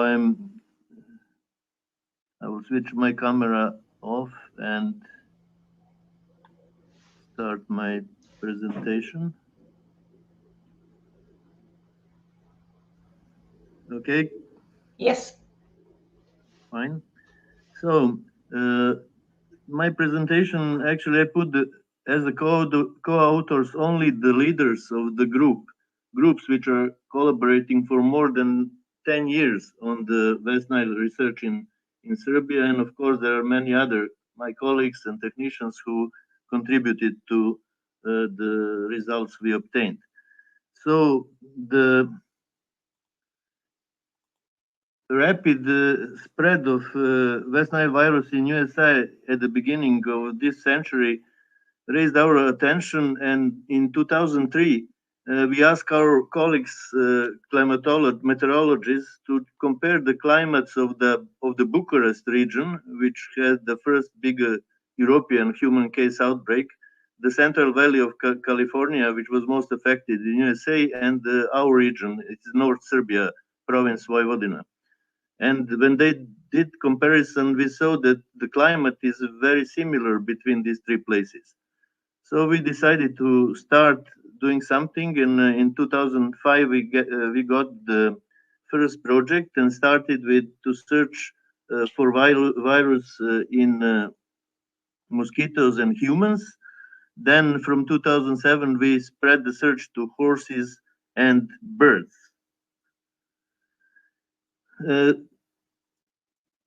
During this time, we interviewed 450 randomly chosen inhabitants of Novi Sad about using protective measures against mosquitoes, and found that in the group that uses repellents and window screens, prevalence was, West Nile virus IgG prevalence was much lower than in a group they are not using these preventive measures. In 2009, we found the first positive horse to West Nile virus in Serbia. So before 2009, there was no any detection of West Nile virus circulation in vector or host. So in 2009, we found the first horse infected. In 2010, first mosquito, Culex pipiens, positive to West Nile virus, and in 2012, first positive wild birds. So, as Nikolaos also indicated in his presentation, the surveillance or monitoring of mosquito vectors is very important. and we are lucky to be able to do mosquito monitoring or surveillance since 1985, which provided us enough data to depict changes in relations in this system. And I will present you only 3 examples of this.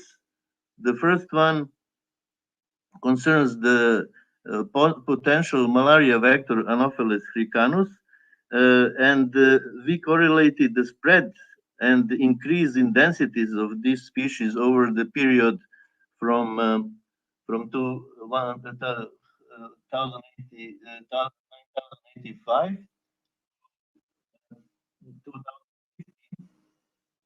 and with the trend of rising mean annual temperature, which was at that time for this period about 0.8 degrees centigrade. And we found that those 2 variables were connected, and that this potential vector increased both in space and the density in Vojvodina. Also, at the next slide, we follow the correlation between average vector index, which includes Culex pipiens density and infectious rate, and the number of neuroinvasive West Nile disease cases in Serbia, and we found quite good fit, very high correlation. And we also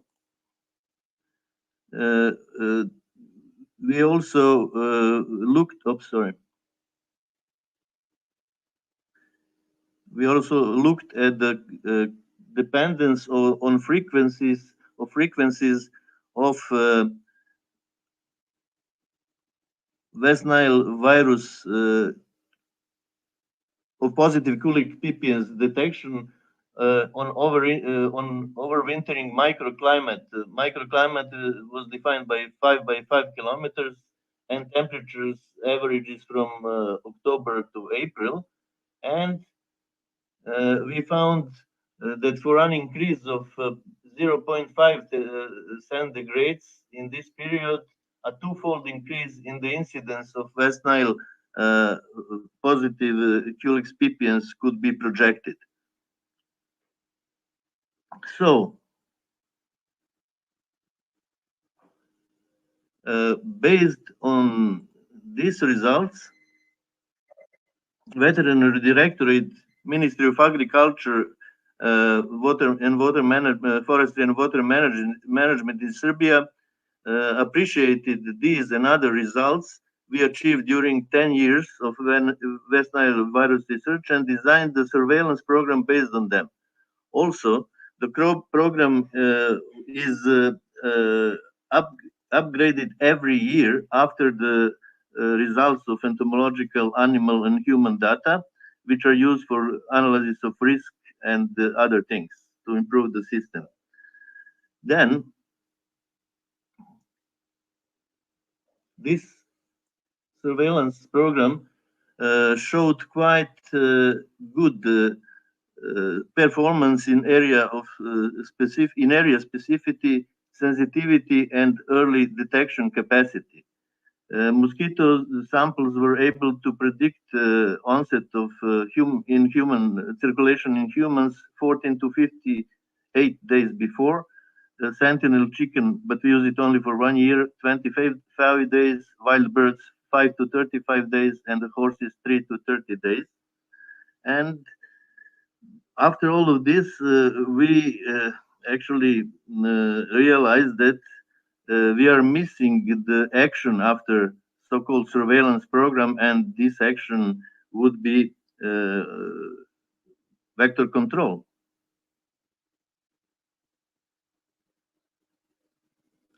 And this is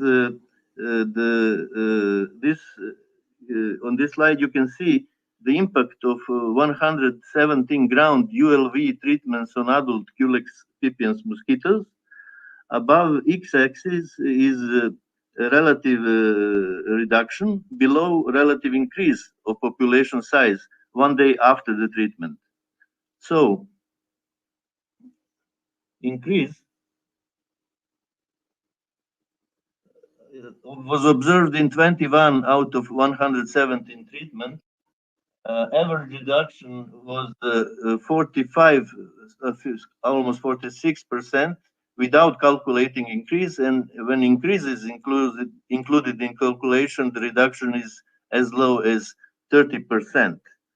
So on the next slide, I will show you how it influences the seasonal dynamic and density of Culex pipiens. And here you can see the data, what we collected as a number of mosquitoes per trap per night. And mosquitoes are sampled every day from beginning of February to end of December at the suburban place protected by routine treatments. Aerial and ground treatments are indicated by red hours, and larvae were treated from June to September at bi-weekly or monthly intervals. And from this slide, I could not see the significant impact. So this happens in Serbia.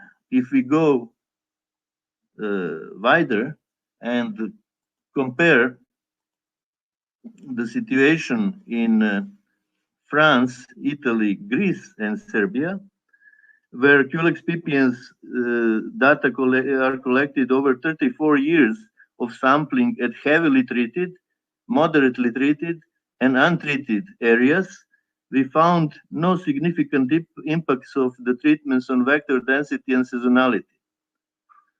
I have to say that for the Greece, we did not analyze the Spiros data, so sorry, Spiros. So,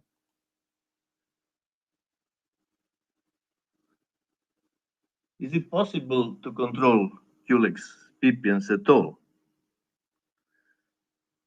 If I don't know actually yet, but if someone asked me what will be the most successful mosquito control campaigns I know, I will answer malaria and yellow fever eradication during Panama Channel construction and eradication of malaria in Italy. So both of these actions were performed in military way with not very sophisticated equipment, as you can see, but both were guided by scientists. So technologist was responsible in Panama, and at that time, maybe the leaders in research of malaria, Toto Superiore Sanità in Rome, were also very leaded by Mussolini. And Dusan? yes. Sorry, but are you about to finish? Because I think one more slide. Yes. Okay, thank you. Yes. So the Colonel Gorgas and Marshal Mussolini are not here to help us, but we can learn from their examples. And I will say the governmental support is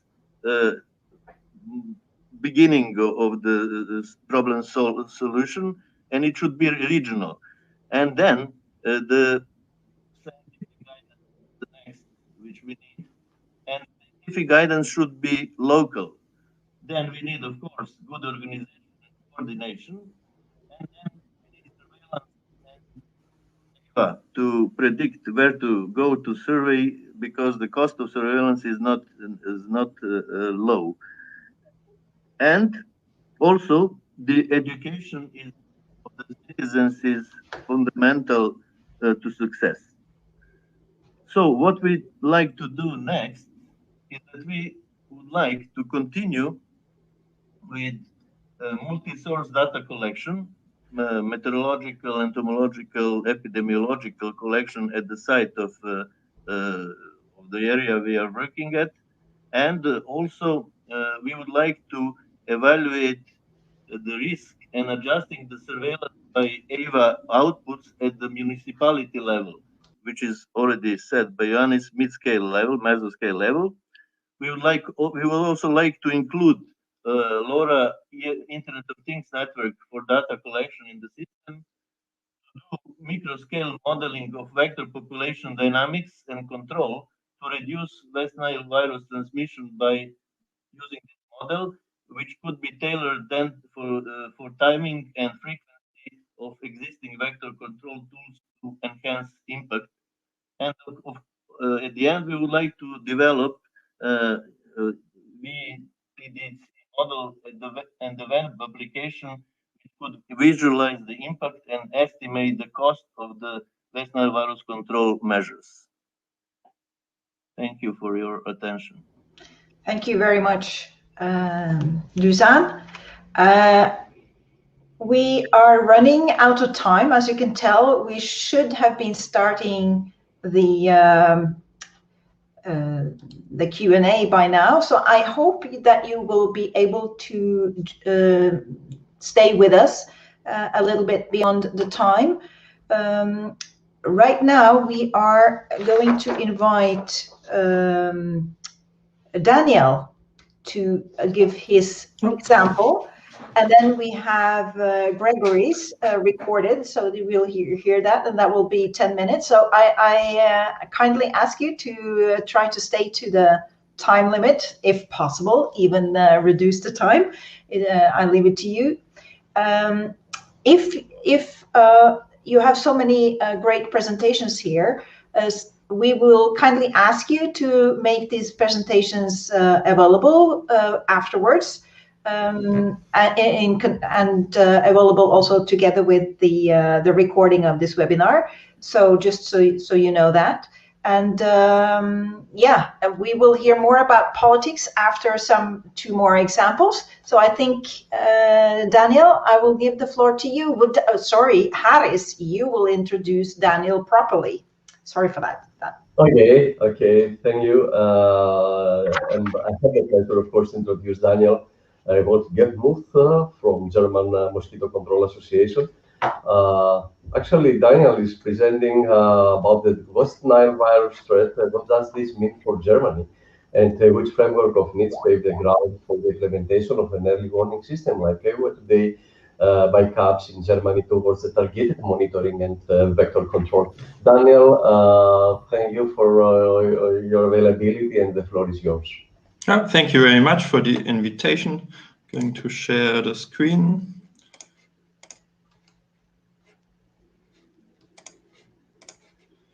There we go. Can you see and hear me? Yes. Okay, so thank you for the introduction. Also, I'd like to mention that I speak on behalf of Dirk Reichle, who is the scientific director of KABS and who could not make it today because of a long-awaited medical appointment. And yes, I'll introduce KABS quickly. It's a non-profit mosquito control association that was founded in 1976. And the over 90 members of KABS are actually the local municipalities along the Upper Rhine here in the southwest corner of Germany, which largely came together for nuisance control, because after flooding of the river, there's usually a mass development of floodwater mosquitoes in the riparian forest. And this nuisance is very strong, and that did restrict the life of the local people strongly. So initially, any means to fight back was used. For example, here the fogging of fennel carp, which is an insecticide which basically killed everything in the forest there. So luckily, in close time to the foundation of KABS, also BTI was discovered. And KABS, with Norbert Becker and Paul Schädler, together with the University of Heidelberg, were also important as pioneers to push forward the use of BTI as an environmentally friendly control agent, so that we can now control this nuisance also in a larger scale without harming the environment. But in recent years, a new challenge has come up, which is vector control, because we do have Aedes albopictus and West Nile virus now also in Germany. Aedes albopictus was first detected in 2007. I think it was eggs that were first discovered. And this initiated a series of research projects via the GFS, which is a closely related research association to KABS. And these research projects have led to the development of a control strategy that was also adapted to the situation in Germany, where we usually have individual populations that can be targeted.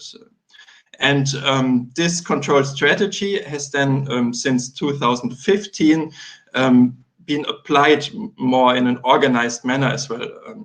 However, nevertheless, new populations have shown up, and it has Aedes albopictus has spread further, so that in 2020, in this southwestern corner here of Germany and the bordering countries, there were more than 20 populations of Aedes albopictus. So also KABS has created a working group dealing with these exotic mosquitoes under the head of Arthur Joost, and of course the team around him to deal with that.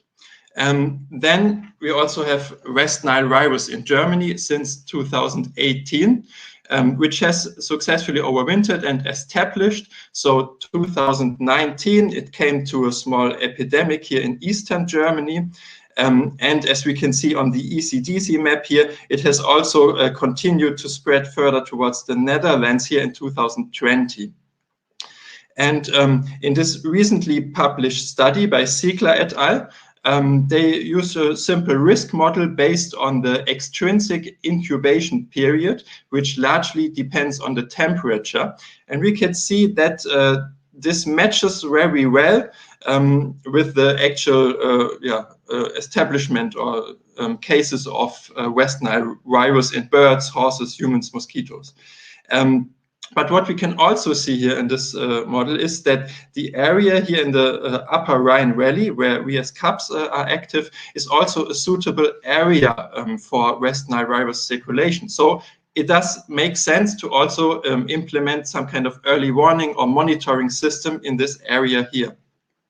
So how can we as KABS contribute to the EYWA system? First, we can deliver entomological data, which we collect also alongside our mosquito control operations since 1991 at up to 55 sampling locations along the Rhine River here, which are sampled regularly during the mosquito season. And this data can hopefully help to validate those models and adapt those models also for Germany. Furthermore, it would also be we would also be interested in the future to also screen the mosquitoes we collect for West Nile virus. We are currently investigating that if we can upgrade our labs to actually do this, to have this data also quickly available during the season. And furthermore, it would also be good to extend our monitoring network, because this was aimed at measuring how good the nuisance control works. So these trap sites are largely close to the natural wetlands. But in a previous research project that was conducted again via GFS together with Norbert Becker and also the Bernhard Nocht Institute and our Greek project partners from Eco Development and University of Thessaloniki, where we did extend this trap network a little bit further towards the rural and urban areas as well. And sent then the mosquitoes to the Bernhard Nocht Institute for screening, and we could detect Usuto virus, which is very similar to West Nile virus, in multiple locations, but also in different mosquito species. But such a monitoring network does cost a lot of resources.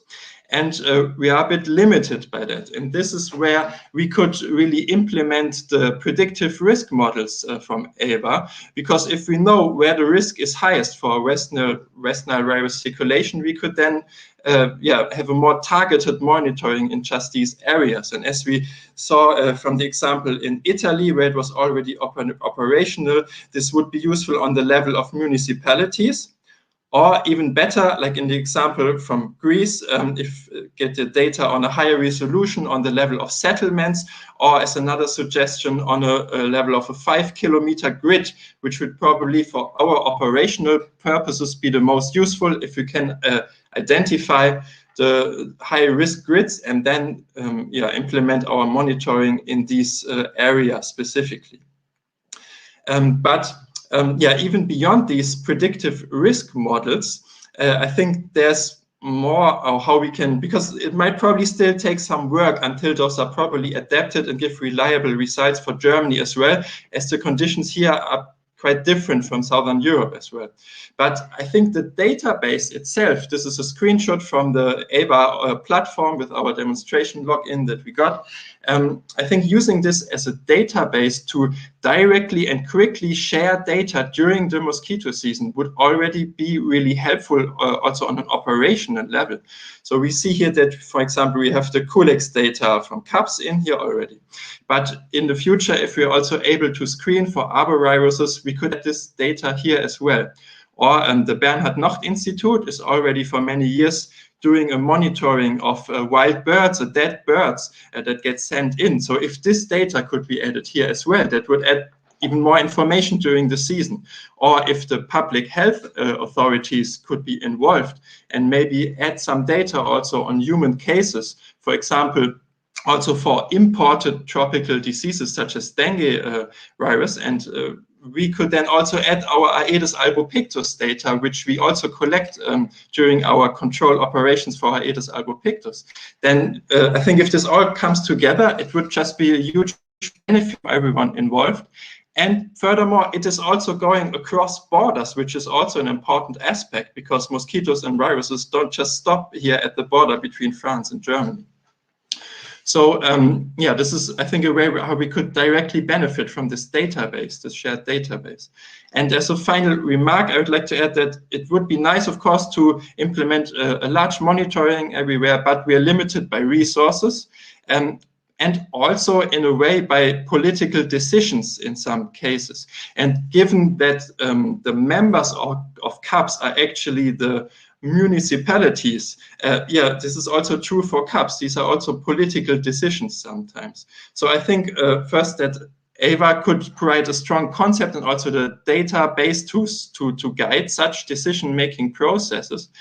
But maybe even more important, the potential for collaboration that comes with EYWA and the network behind it might help to add a bit more weight behind any arguments that are for the implementation of such an early warning or monitoring system.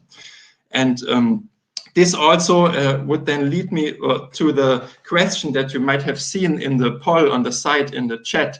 If you think that, yeah, the EYWA consortium could also help your organization, institution in your country to overcome any potential political difficulties with the implementation of such an early warning system that does cost resources to be invested in that. So with this, thank you for your attention. Thank you so much, Daniel. That was actually, this will be a very nice segue to the slight change we have to do in the program. Because Olympia will have some appointments she really needs to make. So that's why we are changing the program a little bit. So you will hear Gregory and Jonas after Olympia.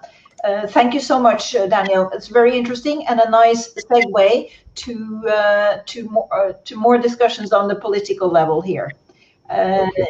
Yes. So, and I believe, Haris, you want to introduce Olympia for us. Yes, thank you. Thank you, Bente. First, I would like to thank Daniel for this excellent presentation.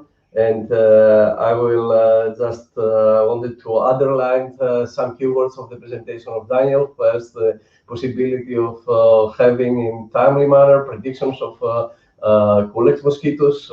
That is actually the implementation of EYWA this year in Germany. They have been all the models pre-operational validated the last year. So this year it is to be given on an operational basis, on a monthly basis, the prediction of mosquito abundance, and also the keyword of network. And the network is, I think, the important key feature of EYWA action group. Now, yes, of course, I have to introduce Olympia Imperiali. We had considered to plan to actually Olympia to give the concluding remark, but I know she has some another obligation. So I think, yes, Olympia, please take the floor, because for us it's very important to know what are the views of the European Commission and the Directorate General for European Civil Protection and Humanitarian aid towards this type of crisis management relating to vector-borne diseases. So Olivia, please, the floor is yours. Thank you. Dear Dr. Kontoes and everybody, thank you for this invitation. I'm really pleased to be invited, because I consider this work that you are doing all quite important and relevant, because the health sector as such is becoming something a priority, as you all know, in particular, unfortunately, after the COVID pandemic, and therefore we are looking with much interest to the work that you are doing. I will speak and I will try to share. In theory, I have been very well trained by by colleagues. I hope. Do you see my? Can I ask you if you see my presentation? We see it, but it's not in presentation mode, Olympia. Can you click on presentation mode and then the hide button there? Is it now hide? Yes. Perfect. Go ahead. Super. Thank you so much for guiding me through this. Yes, and I was saying this, that for me it is very important, the discussion we had so far and the development that has been done in the to build the EYWA system, tackling a big, an important, I would say, risk that might even increase in the future. What is important for me to tell you now is how we consider early warning system, what are early warning system at European level, and so the policy framework, and also how we use them, what we have and what we don't have yet. So, and this might be interesting for you indeed. So my presentation, I will give you a little bit of an overview of what is the Union Civil Protection Mechanism, explaining you the mandate of the Commission on Early Warning System, give you a short overview of how the Emergency Response Coordination Center and the Situational Awareness sectors are working in case of emergencies. And I will also give you a short overview of some tools, not only tools, networks that are supporting us with scientific input and advice. So, as you might know, the Union Civil Protection Mechanism is reinforced cooperation between the civil protection authorities of the EU member states plus 600 others participating states, and it covers prevention, preparedness, and response. On prevention, we are speaking mainly of risk assessment, risk mapping also of the capacity to deal with the risk. Preparedness is training, exercise, early warning system, and here I will focus on it. And then I will also explain how early warning systems are related to the response, which entails deployment of assets and experts, logistics. As you might know, the Union Civil Protection Mechanism has been just reinforced heavily, by the way, because nowadays, in particular, due to the COVID situation, we have seen that the mechanism need more to be able to respond to such overwhelming situations. And indeed, the new mechanism is providing with the European Union with a rescue capacity, which will be a capacity managed by the Commission, mainly assets to support member states in case of need as safety net. And the new legislation is also tackling in a much more deep way prevention, indeed, and in line with the resilience goal. And so it is becoming really a disaster risk management policy, which was transforming it from an emergency, from a pure emergency management policy to a more disaster risk management policy. So it's a change in that respect. Regarding early warning system, as you know, it's a very sensitive part of an emergency management or disaster risk management cycle, I would say, and it's member states' responsibility, the whole process. In particular, the alert to population is really a responsibility of member states. However, the Commission has a mandate to develop European, I call it like that, European early warning system, which would support, in particular, the Emergency Response Coordination Center,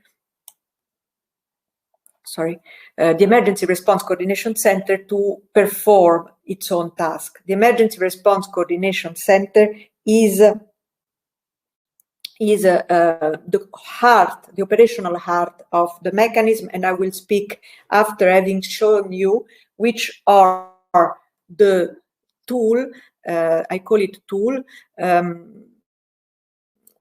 that we call also European Early Warning System, that have been developed in the framework of the mechanism and that are currently transferred to Copernicus Emergency Management Service, and with whom we work closely. As you might know, DG ECHO, through the mechanism, and not only is contributing to Copernicus Emergency Management Service. So the main early warning system are for forest fires, floods, and drought. We have also developed different systems through a different through one of the call for proposals that the mechanism is launching on an annual basis, which is MeteoAlarm. MeteoAlarm is based on the partnership called UMetNet, composed of the most relevant meteorological institute in Europe. I think there are more than 30 institutes composing MeteoAlarm. You might know this system. Here there are just a list. They are all part of no, not all, sorry, except MeteoAlarm, EFAS, EFIS, and EDO, which has also a global component, or part of the Copernicus Emergency Management Service, and they have been enhanced thanks to the inclusion of space technology and space technology, of course.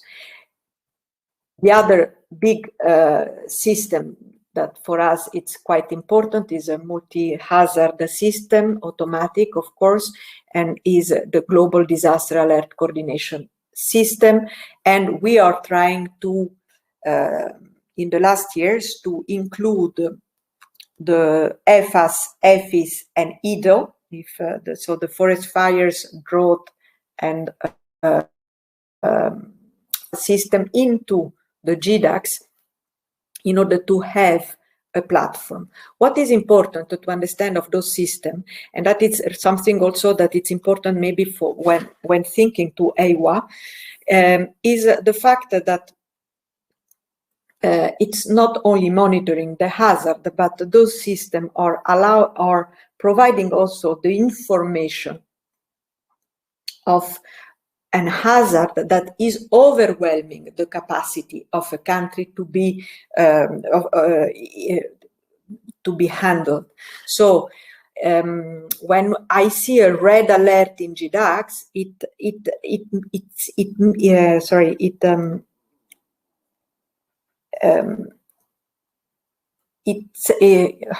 I don't find the word. means that the country might request for assistance, for international assistance, that the hazard itself is too big to be handled at national level.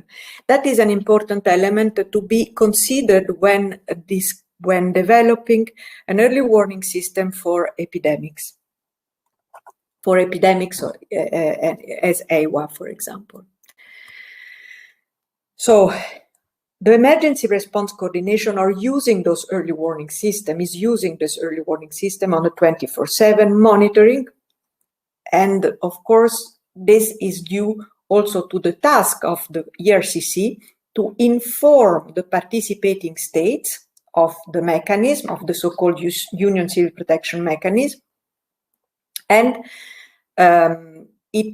when it comes to an emergency, the ERCC has to coordinate the response effort coming from the member states composing the Union Civil Protection Mechanism.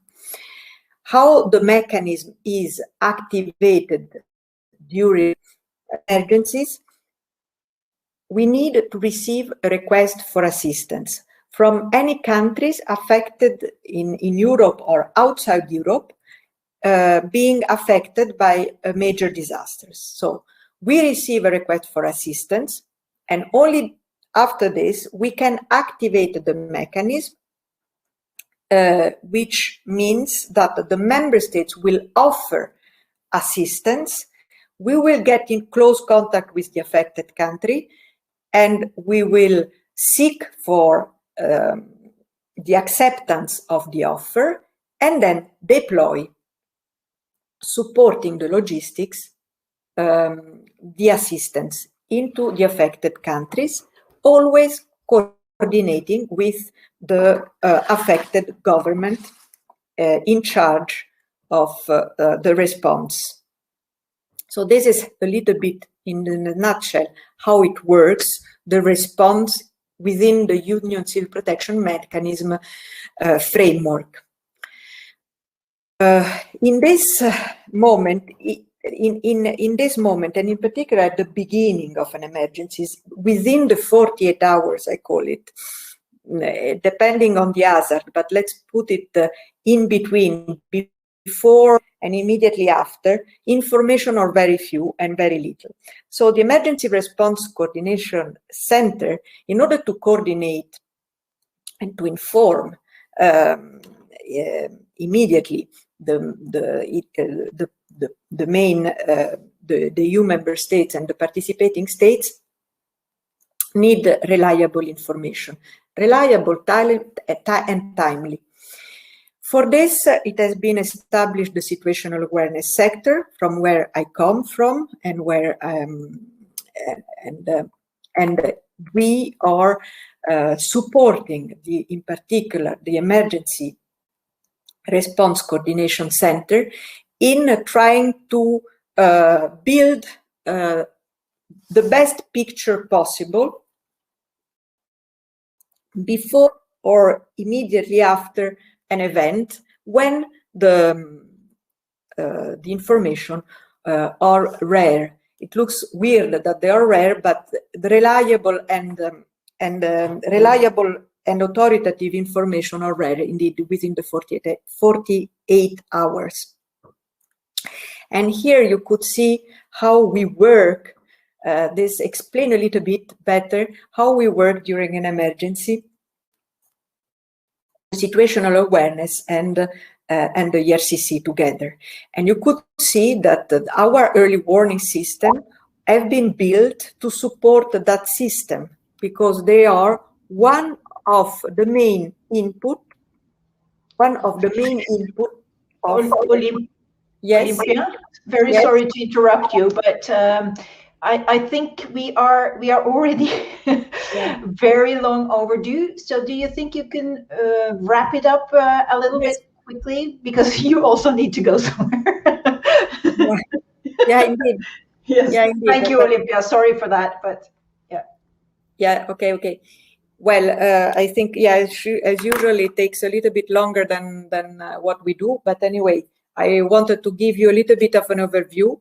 The early warning system are used, therefore, to our input, or relevant input for us, not only the early warning system, but also the RAP map of Copernicus, together with the scientific advice that we have from the 18 scientific institutes coming from 13 member states that are composing the European Natural Hazard Scientific Partnership, which is providing a 24/7 scientific advice.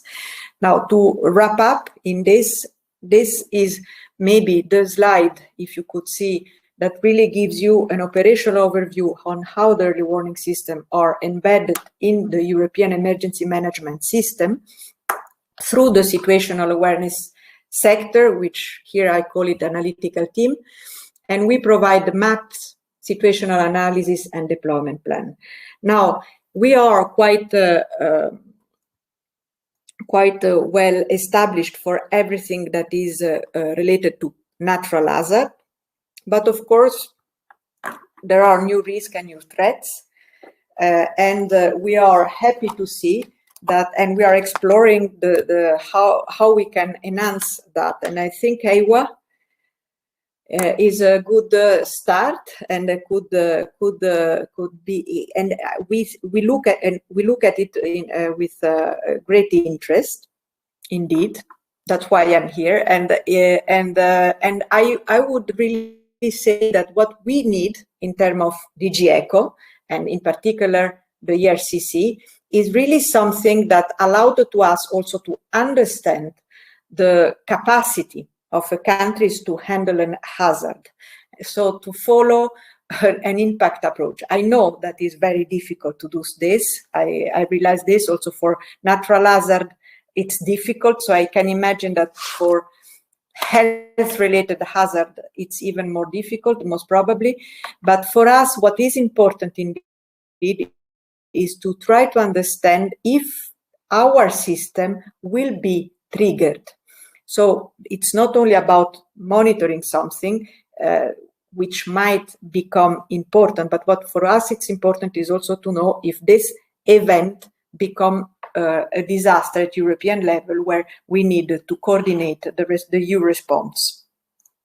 I will finish here, and I will thank you for having invited me, really, and it was very interesting, and I hope I hope to receive all the important presentation I've been listening to. Thank you very much. We thank you very much, Olympia. Yes, of course, we will continue providing you information on the developments of the EYWA. We consider this as one tool for your arsenal towards the preparedness and the management of risks. In any case, we thank you again for your kind attendance and participation and contribution to the webinar. And now I have the pleasure to introduce the next speaker from Bernard Nocht Institute for Tropical Medicine, Dr.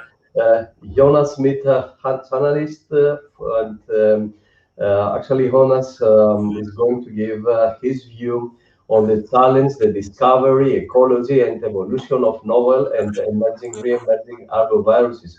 Ioannis, it's very nice to have you with us, and please take the floor.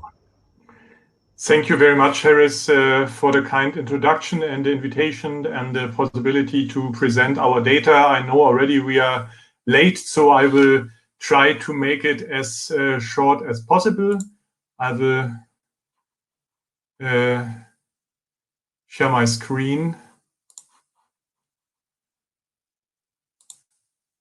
Sorry.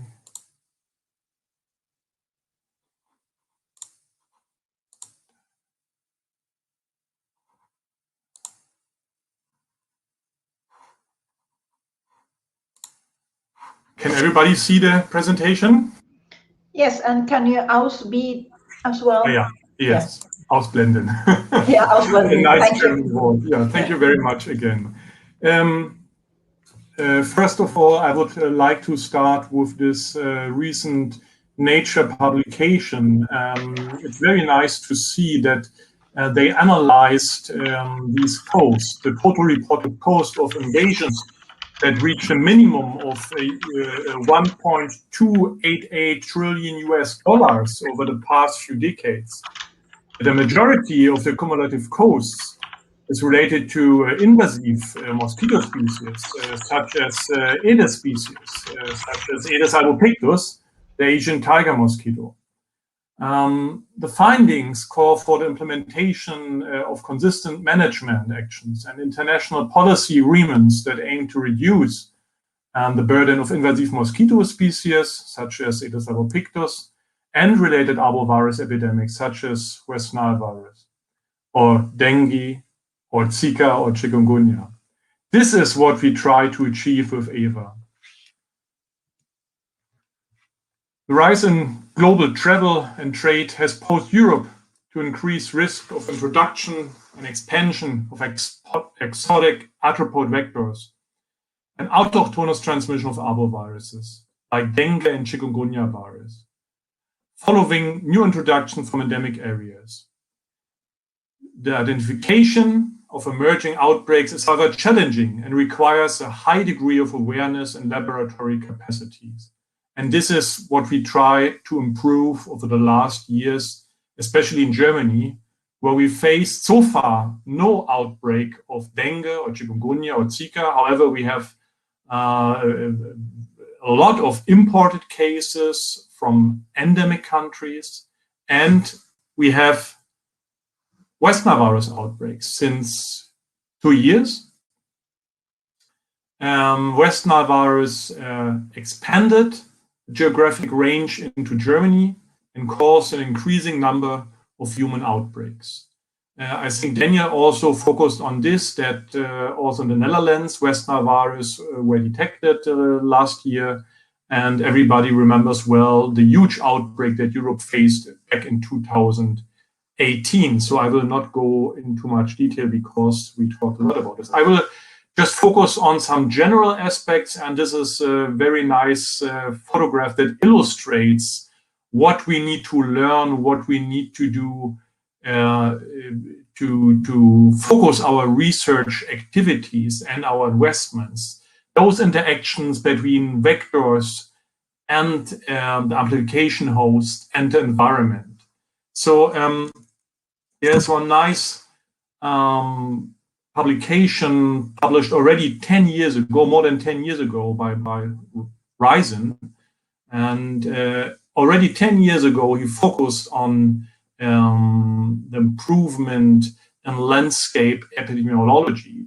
So at the advent of modern observational equipment combined with high-speed computing and artificial intelligence, as we knew from ECODEF, for example, has transitioned the science of landscape epidemiology from observational investigation to quantitative science. This is a huge step in science. Modeling change in time and space to define temporal patterns and spatial distributions remains a challenge for epidemiologists to fully understand conditions of nidus formation, expansion, and subsidence. Translating forecast risk and observed patterns from surveillance programs into effective response plans has been hampered technically by modeling limitations and quality and rapid processing of surveillance information, but not anymore because of EYWA. I would just like to give you a few examples that were not mentioned in the previous presentations, but we try to focus in Germany. We try to focus on citizen science to bring together the data that we can observe from all peoples in Germany, because Daniel mentioned it, the resources are very limited for professional programs. So we really rely on our people that they work together with us with citizen science programs. So citizen science projects have an enormous potential to advance science. They may influence policy and guide resource management by producing data sets that are otherwise infeasible to generate. And one example is the so-called mosquito atlas or Mücken atlas that was implemented nearly 10 years ago in Germany and provide excellent data about distribution of several mosquito species in Germany. And one example of this is also the spread of invasive, not indigenous species, such as Aedes japonicus.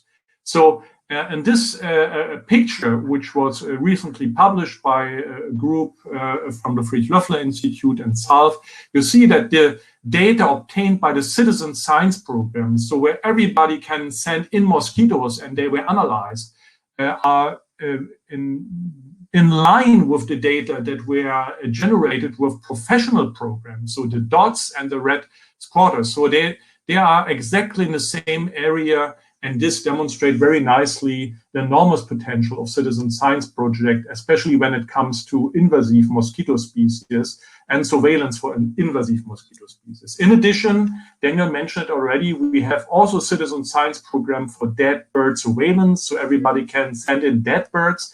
And this has also enormous potential as an early warning for the emergence of other viruses such as West Nile or pseudovirus. These are just parcels that we receive within 1 day. So in a high transmission season back in 2018, you can see here the data. So we received more than 1,500 dead birds in that year. This was a huge increase compared to the other years. And this coincidence with this large West Nile virus outbreak and West Nile virus and Usutu virus episodic in Germany. And when you have a look here on this graph, it is clear that dead bird surveillance can give you an early warning sign before sentinel hosts such as chicken or mosquito. So it's a very important data point that contributes to modeling.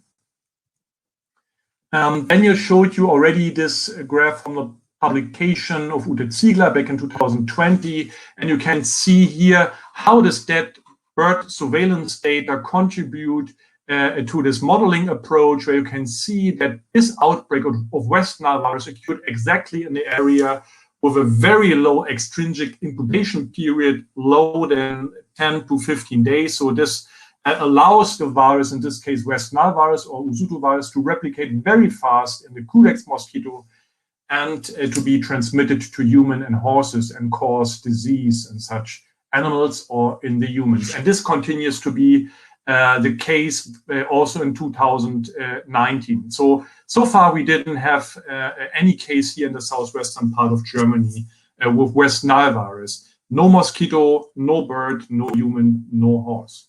So, but Spiros also mentioned, and I'm always fascinated when I see the data from Macedonia and how they use the data and do this big data analysis also, including artificial intelligence. So I have to admit that we are light years away from those possibilities, and we really like to work in EYWA to improve our chance to be faster and to react properly, as we can see in Greece.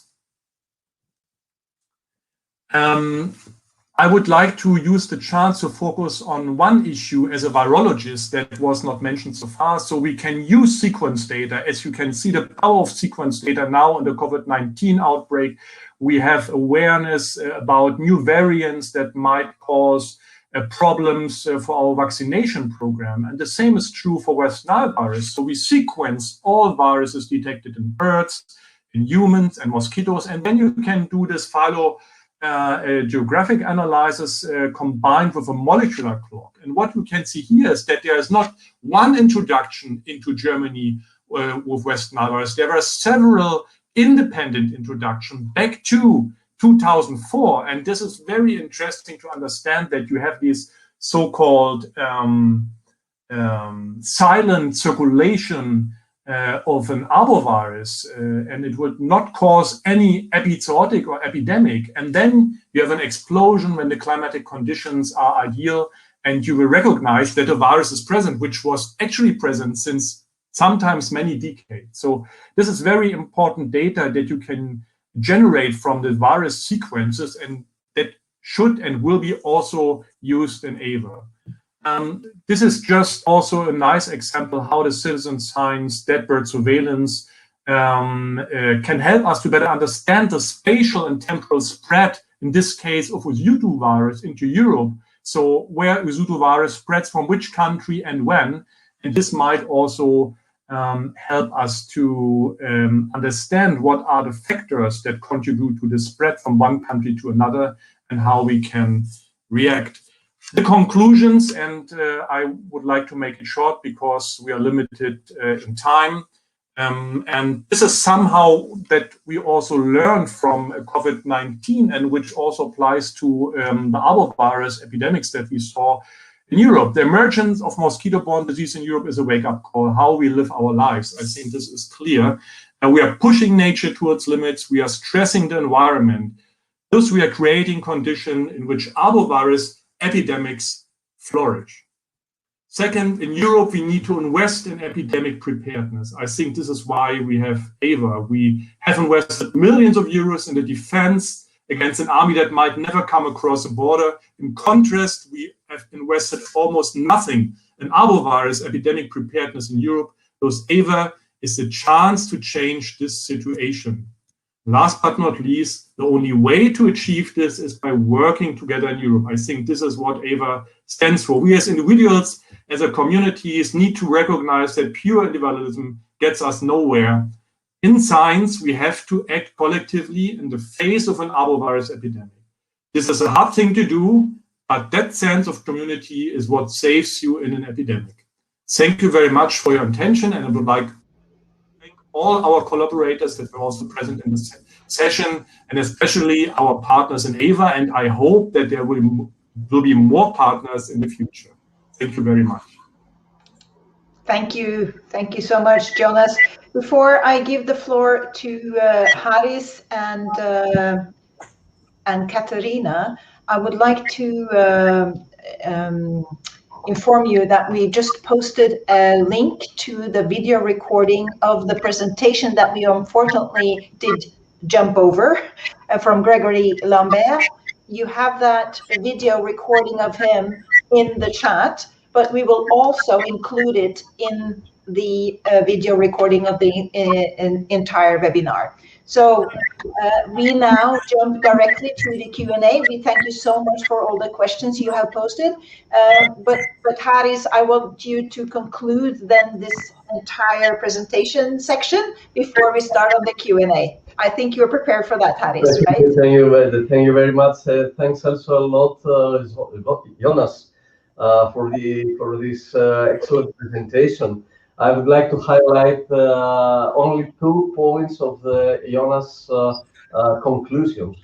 That we need to get prepared in front of the threat of epidemics, and that Europeans will have to work together. And I think this action group of EuroGeo is providing us this big opportunity. It is a network, it is an action group, it is a voluntary action. And I was very pleased to see key organizations like the organization of Jonas, of Daniels, and all other colleagues from the other countries to have joined us and working together.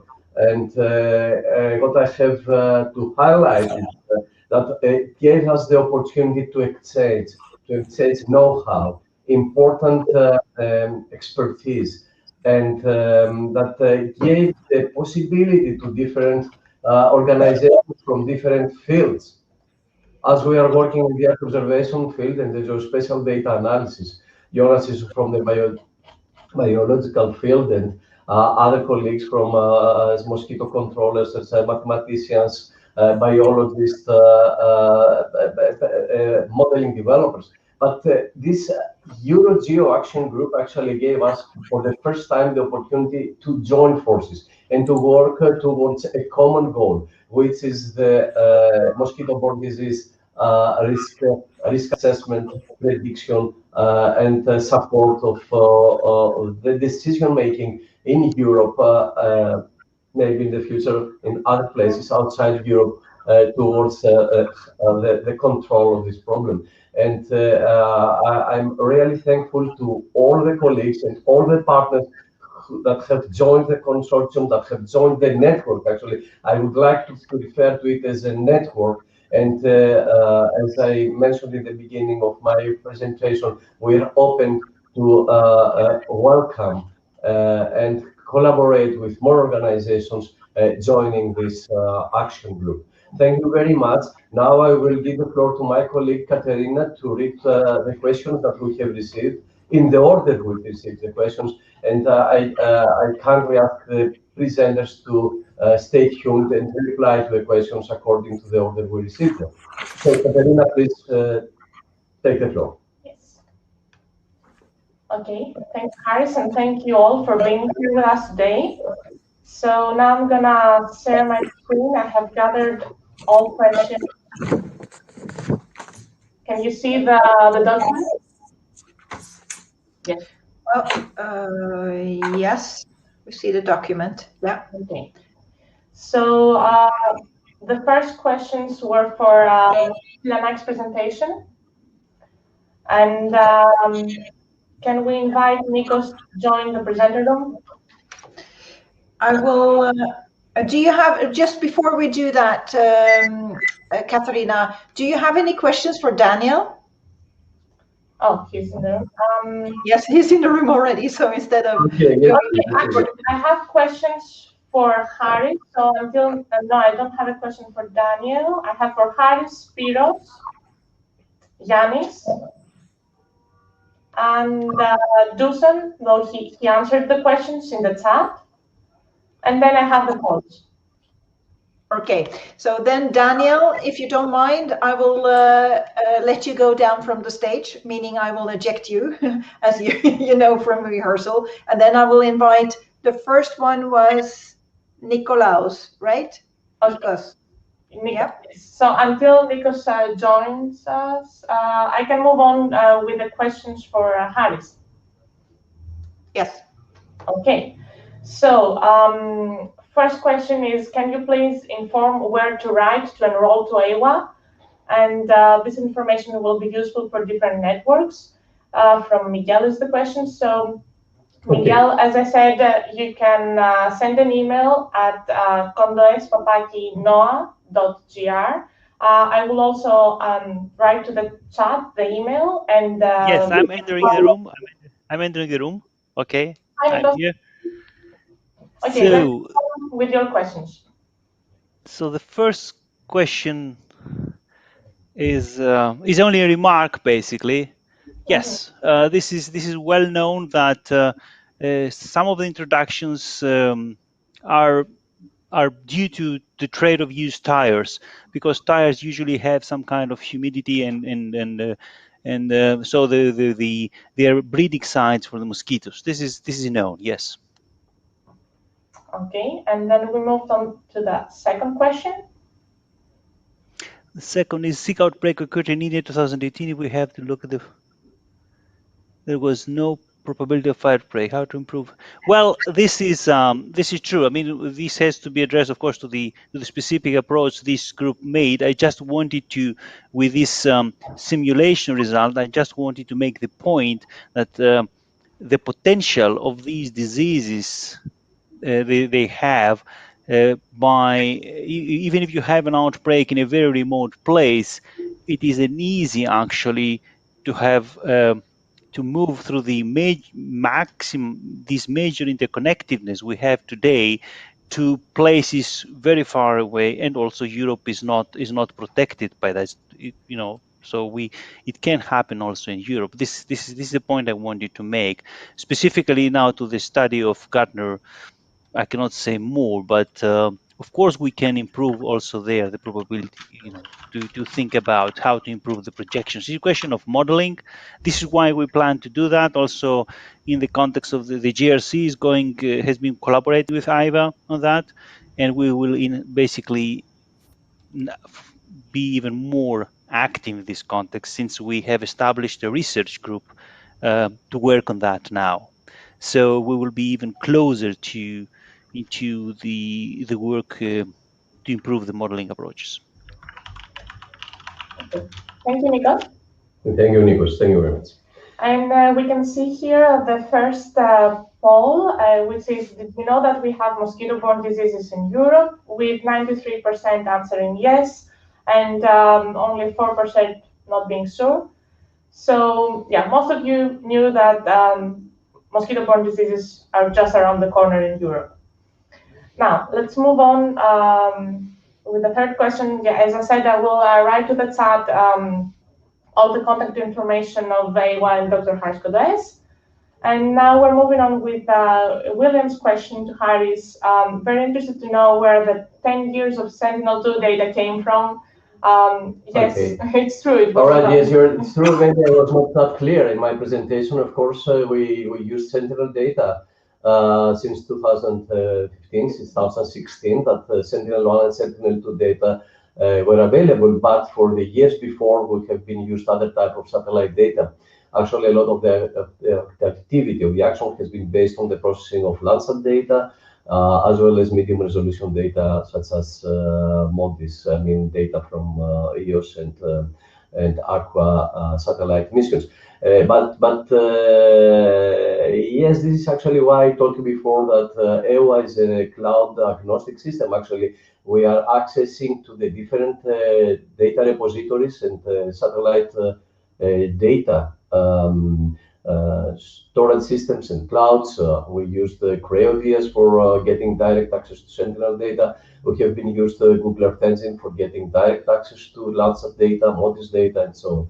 Yes, you're right. Maybe it was my problem that I have not been very clear on the different types of satellite data that have been used so far by the EYWA system. I hope that I have replied to the question of William. And there is one more question from Gina to me again. Yeah. Okay, about the timeliness of the delivery of predictions. Yes.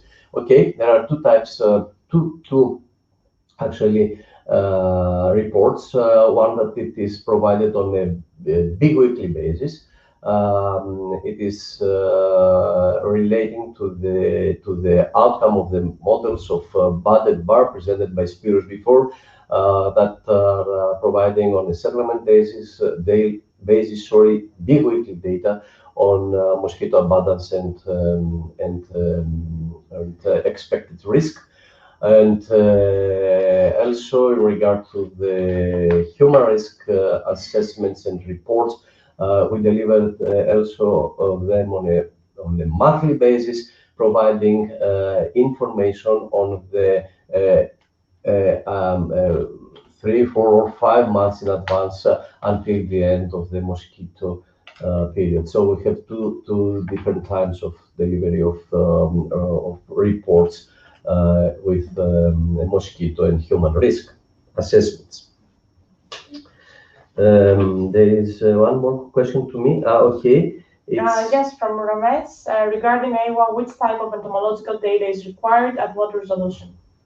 Okay, we are collecting entomological data from traps. Actually, maybe here is Spiros. I see Spiros in the room, so it's better to give the floor to Spiros to reply. But actually, we are collecting data from traps. So all the data that are collected by our partners, as it was shown by Daniel in his presentation, they are uploaded into the EYWA portal, so that they're available for the end users to be able to get access to them and visualize the collected data. And the resolution is actually at the resolution, of the network of traps that it is deployed in the area of interest. Spiros, I don't know if you want to add something more on that. Or, I will take over, because the next question, Ramesh to Spiros, it's any quantified density of larvae or whatever adult mosquitoes for inclusion to the model for EYWA. So what I want to say is that we produce, of course, data. Not only the ones that we have uploaded. Well, first of all, Sandra Gever was working for months with Elizabeth to upload all these entomological data from Germany, France, Serbia, Italy, and our own data, from Greece, in the platform, in the EYWA platform. So this is a work in progress. Okay, now concerning the larvae and the adults, the larvae, it's really big data. That's the real treasure, I should say. The problem is that, okay, we have to analyze them before to get any kind of, conclusions or whatever. I mean, so yeah, we have been working on predictions with larvae from 2018, not published. But then, if you like, I can go also to the next from Adolfo to Spiros. Katerina, am I allowed to do this or not? Because he say, I would love to hear how you link the sampled Culex larvae, abundances in the adult. Can I have the screen? Because I will show some examples of how we're planning actually to move on to link actually the larvae abundances or the larvae predictions with the adults or the predictions on adults. You want to share the screen? Can I? Yes. Would be nice if we can do. Yeah. I mean, some. I have to stop sharing. Hold on. Yeah. Well, in the meantime, what I should say is we have a plan A in order to link actually larvae with adults, because we have a network. Let's say we have 60 traps, right, from which we collect regularly data. The last 10 years in Central Macedonia. So around each trap, now we'll show you in a buffer zone of 1 kilometer, 2 kilometers, or whatever. We can, we can do data mining of these results on larvae and try to link the larvae in a buffer zone of 1 kilometer around the, around this trap. So this is what Sandra is showing to you. You see here. Yeah. Do you see the screen? Yes, Yes, we do. Okay. So you have here drainage canals from which, in the middle you have in red the trap, which is collecting, functioning for the last many years. Theoretically 10 years or something like that. And we're trying to link, this data that we're collecting for the last 4 years, because that's the 4 years that we have digitized. Actually, this data to this kind of traps. And plan B, of course, it's what we have already started. We will try to correlate, to link, the ball, the predictive model for larvae to the the bite. So this is what I'm showing you now. It's a platform where, well, it comes. Well, if it does not come, I will. Okay, well, perhaps we don't have to show this. Okay, this is just for you to understand that when we do 200,000 inspections, perhaps 30,000 inspections or 20,000 inspections per year are around these buffer zones of these, traps that we have around the country. So we can try. So plan A is to correlate actual larvae observations. When we say larvae observations, we mean abundances. We have, 5 again classes of abundances. We have data on the 4 development stages of the larvae. What else do we have? We have Anopheles, Culex, or Aedes. So we have this kind of information digitized, geolocalized, and with this we try to link adults with larvae. And the plan B, which is now it's another thing because it's much. Perhaps we will have missing values, we'll have problems with that. We'll try to do this on the villages, but by using predictive models for the larvae. So that means that when we visit a village, so we will measure again every 15 days or something, or 3 weeks, we will take measurements on larvae. So if we have, this kind of predictive models for the larvae based on every week, so we can correlate then the ball with the bud, the prediction on the larvae with the prediction of the adults and the prediction at the end with the risk. So this is the idea. I don't know if, well, I caught you a lot of time, but there's another question, I think. No, there's another question for me. Yes, there is one more. Okay, I will share my screen again. Yeah. We have from to Spiros, where can I find more information? Okay. For the sentinels. Yeah, very nice. I don't know, but okay, nice question. Okay, we are using backyard chickens. We don't put chickens. It's a voluntary, it's a very nice collaboration we have. So what we do, we have something like 200 villages in the 4 regions, 50 villages per region. So what do? We do a round and we collect, chickens, 5 chickens per hen coop per village. So we get this kind of blood samples. We envoy, yeah. So it's a collaboration with the citizens. So we have 200 guys, all over Greece, offering us the blood of their chickens.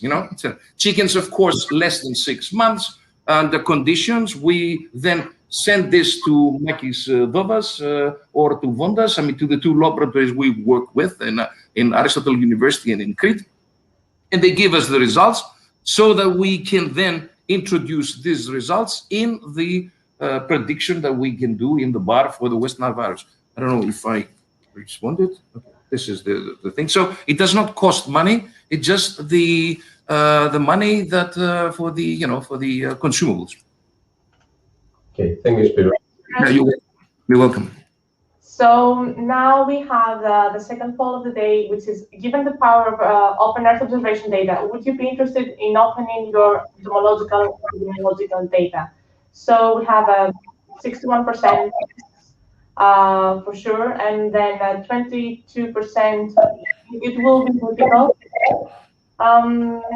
So this is very encouraging, and I would suggest that you get in contact with us if there is a possibility to share data. Just contact us.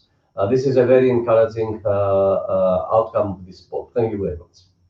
And I think I have to add here that the entomological and epidemiological data are only used in order for the models to be trained and produce predictions. They're not, at least currently, shared with anybody else other than the team and the end users. Sure. Yes. Okay, I have 2 questions for Ioannis, and I'm not sure he's in the room. Is Ioannis in the room?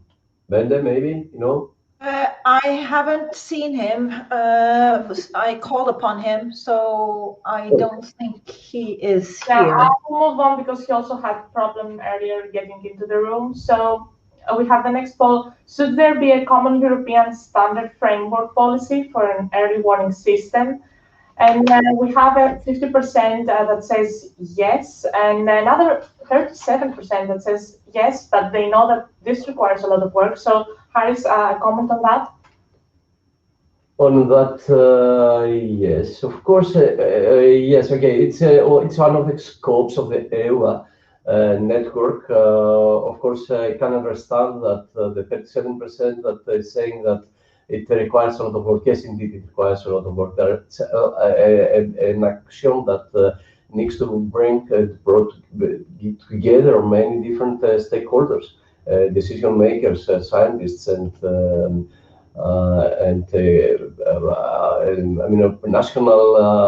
national organizations. Working in the field. But anyway, this is something that, like Jonas said in his presentation, in Europe we have to work together, and we have to establish some common understanding of how to face and how to handle the problem. And Europe, of course, is everything that we have to do in Europe. It's not that easy because we have to collaborate many countries together, and we have to decide on a common understanding and a common setting, let's say, of specifications and standards. But we will try. But of course, I understand it is a difficult task, but we will work towards this. This is at least what we have in the framework of EuroGEO said several times, and what the EuroGEO concept is so that this is my first reaction on that. Yeah, may I chip in on that, Haris? Because as you may not have noticed, but this is a joint NextGEOSS and EYWA webinar, and NextGEOSS is a data hub and platform. And during today, we have heard so much about different types of data, and I know that you combine it, but in answering this question here, or discussing this question here, as a standard framework starts with even standard metadata about all the data that you collect. And we have in NextGEOSS, which is also a part of EuroGeo, by the way, and then this is something that could be brought up for discussion, and we have some experience with other types of data that might be interesting for this early warning for mosquito-borne diseases as well. I'm just mentioning that as a way forward because it's a lot of work, as was it requires a lot of work, but there's already done some of it. It's very useful. Thank you very much, Bene. Thank you also for mentioning NextGEOSS and this European data portal. We have, as you know, provided all the APIs for harvesting the data and making them open and available. I have also to tell to all our participants that all, data that can be opened and that be freely available can be harvested through our APIs. And all our APIs are also available and open and freely available in GitHub so as to be used by other scientists. But of course, not all types of data, but the data that we have agreed to, we have agreed because, it's not that all type of data are open and freely available, but everything that has been decided to be free, it is free and it is open through the NextGEOSS and other data portals, like GEOSS portals. Yes. Maybe Spiros want to add something. I saw him raising a hand. Yes. I have can I speak? Yeah, okay. So yeah, what I say, we uploaded entomological data from Greece from the 10 years now, and in the platform, in the EYWA platform. So because I see William Wind, I suppose this is, he's asking if we have them, available. Well, actually they're available, not for everybody, but after a certain, let's say, something like an agreement or something. So why not? But they are open, and anyway, they have been provided to the EYWA. We are producing the entomological data for the adults to the regions, and the regions, the 4 regions, are providing them to the platform, to the EYWA platform. So they are open. So the only thing is just, okay, there's some kind of MOU or something to deliver them to not open to everybody. I'm talking about the entomological, which belong actually to eco development and to the whatever and to the administration. In some way, but they're open. I'm responding to the question of William Winter, who made this kind. Excuse me. I just saw that. I saw it. Yeah. So I'm just responding to this as well as. Okay, we cannot reply to questions directly to Ioannis, but we will try to reply them in chat. How is possible? Is it possible this? Yeah, Ioannis is here with us as an attendee. He can answer the question. All right. Okay. Okay. Yes. Please go. So I have a question here for Dusan and answered his question. And I have a question I think Spiros would like to ask how this correlation prediction system would work when other vectors of WNV such as Helix, Perexidus are. Yeah, okay, each species, okay, hello to Nabil in Lebanon. Yes, each species has its own ecology, its own preferences, its own mode of mosquito control. So of course we can, mammoth. The model of that was just a generic model, and it has incorporated 5-6 different species. So why not? But of course the problem is, does Nabil has enough data to provide, and then I think it's okay. We will try. The data scientists of NOAA will try to get the best out of it. Okay, thank you, Spiros. And now I have I don't have other questions here. I have 2 more things. So could EYWA and the EuroGeo action be a key lever for creating a standard framework policy for an early warning system? And we have 70% that think yes, absolutely, and 20% that they have doubts. Okay. I think at least the webinar today has passed some message to our participants that all the geo activity and the Euro Geo Action Group is could work in this direction, and this is what I wanted, and we as a network wanted to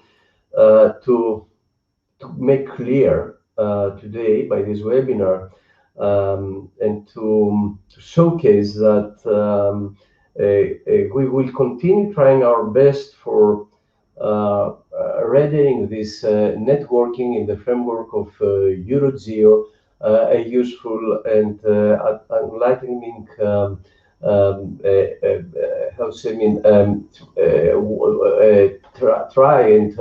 and network for the continuation of such activities, common activities that have been, as we understood, important to work together at European level so as to make them useful and for the benefit of the European citizen. And yes, I think this result of this poll seems again to me very encouraging for the continuation of our action in the next years. I have to tell you that for the time being, the network that we have established has agreed to continue its action for at least the next 5 years until the 2025 for the exchange of know-how and the exchange of data and innovation science, etc. So please try to be on board. You will be very welcome to exchange with you and share with you data and know-how. I don't know if we have one more poll, and I also have Ioannis in the room. He can answer okay, so questions. let's give the floor to Ioannis to answer the two questions. Okay, and then the last one. Okay. So Ioannis, you can hear us. Your two questions are here from Anastasios. What kind of demographic data do you use in your model, and where do you get them from? Okay, well, we use mainly the human population data and the area for each municipality or province. Since we make this analysis for Greece and Italy, data are officially from the Hellenic Statistical Authority and the corresponding Italian Statistical Authority. Okay. And then from RMS, what are the climatic thresholds of WNV transmission? At what level the outbreaks occurred? Climatic thresholds of Western Nile virus transmission. Well, this you talk about the. I guess you talk about the temperature. Rames, you mean the temperature functions we use inside the model. There is the climatic threshold is around 18 degrees Celsius. Okay, and at what level the outbreaks occurred? I'm not sure I understand this question.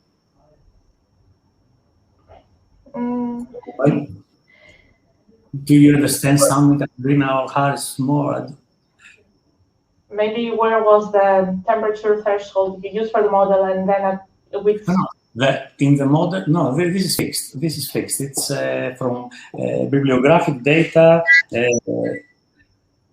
Okay, work done from biologists working on this, entomologists, epidemiologists working on this field. We don't alter this. We use this as is in the bibliography, and we feed our model with the ensemble of seasonal climatic predictions. So, okay, let's hope. Yeah. That's bibliographic data. Yes. Just okay. Maybe Spiros want to add on that. Yes. Do you want to comment? Yes. Do I have? Yeah. Okay. Yes. Can we share the screen or not? Or is it complicated? Because I will show you just a second before we close. Before I see that. Yeah. Okay. We don't have time. No. What? I was going to say that it's amazing that we still have 76 persons attending. So thank you so much for your interest. I think this is, for the EYWA team, this is fantastic. So, but probably you should wrap it up pretty soon now. Just a commentary then, if I'm allowed 2-3 minutes. Yes. Okay. Well, we don't have to have a screen, but in the features that I presented, that influence the bar and the bad, actually, we have introduced degree days. We have introduced climatic anomalies, hydrometeorological anomalies, and they are retained by the model, which means that we can introduce this kind of climatic anomalies. I mean, now we cannot define them as thresholds or whatever, but it's all this kind of time lags. For instance, you did not have the time, but it's precipitation 3 weeks minus, or temperature 3 weeks minus, or this kind of things, and which is very important. And also, perhaps it was not clear, we are using 5 days forecasts. I mean, 2 by 2. I mean, which of course it's very, very important, because actually Ioannis said it also, and everybody knows it. I mean, that they're thermophiles, and they have very specific, and Jonas talked about the, about the importance on temperatures and Dusan. So, I mean, it's very important to have this kind of interplay between the environmental things and the anomalies, and and also in these models, we took into consideration the population underneath 60 age, which is very, very important. It was actually the demographic data that NOAA took for us, I mean, ordered from the Elstat. So we have very fine demographic, panorama. Okay. Thank you very much. In case that Ramage wants to continue exchanging with Ioannis, of course, it is possible by emailing to Ioannis directly or through me. And I think by this we have reached the end of this webinar. Sorry, Haris, there are 2 persons who have asked for the floor. I think if they are still here, they deserve to be let in. So, Sama, if you are still here, I will invite you now. You were among the first to ask for the floor, so I promised you. So here you are invited. Can you maybe, Ioannis, let him go out of the room? Yes, I can. Thank you so much, Ioannis. You are left into space again. Thanks. And you can Kadria. Sorry? You can invite Kadria into the room. Yeah, I can invite him as well to see if they can come in here, in case they are still here. We don't know that. Because we are 1 hour and 10-11 minutes over the stipulated time. So, but it's been a very interesting webinar, I have to say. We run in NextGEOSS. We have the NextGEOSS webinar series, so we have approximately 1 webinar every month. And I would say that this has really been a webinar, a topic of great interest. We've seen more interest than in any other of our webinars. So congratulations to the EYWA team and to the attendees still here.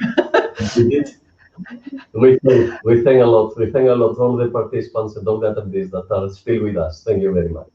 Yeah, I'm not sure if they might have left the webinar, so we don't see any signs. So I think Haris, like I said, congratulations with such a wonderful project. And I have to say, on behalf of NextGEOSS, NOAA, so the National Observatory of Athens, you are actually a member of and contributing partner to NextGEOSS, just to say that.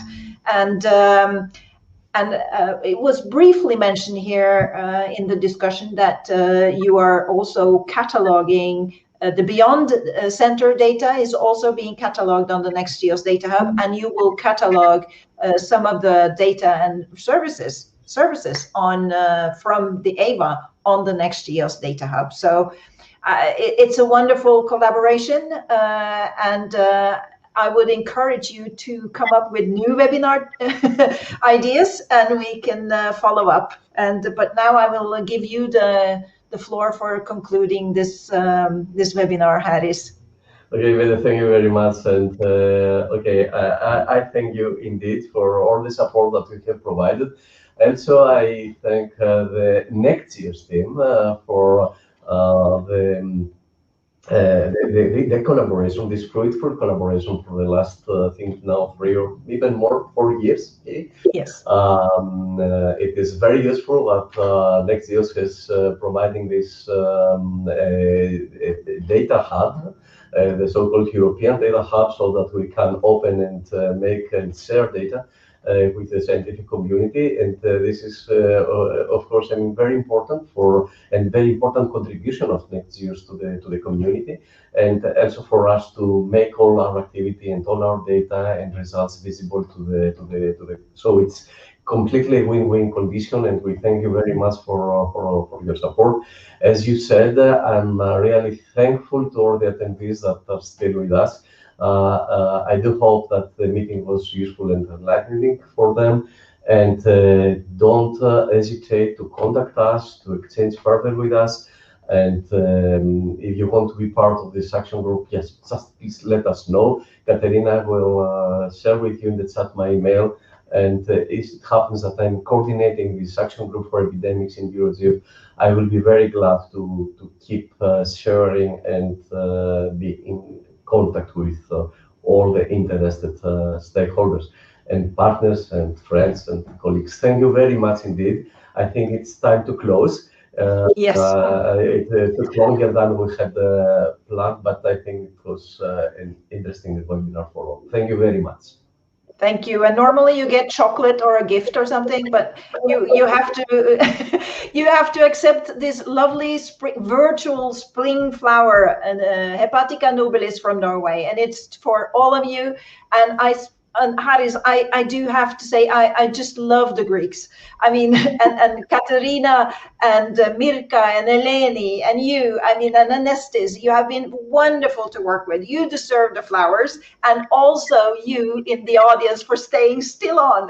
So thank you so much. It's a pleasure to be with you, and always. Thank you. Thank you. Bye bye. Bye. Bye bye. Bye bye.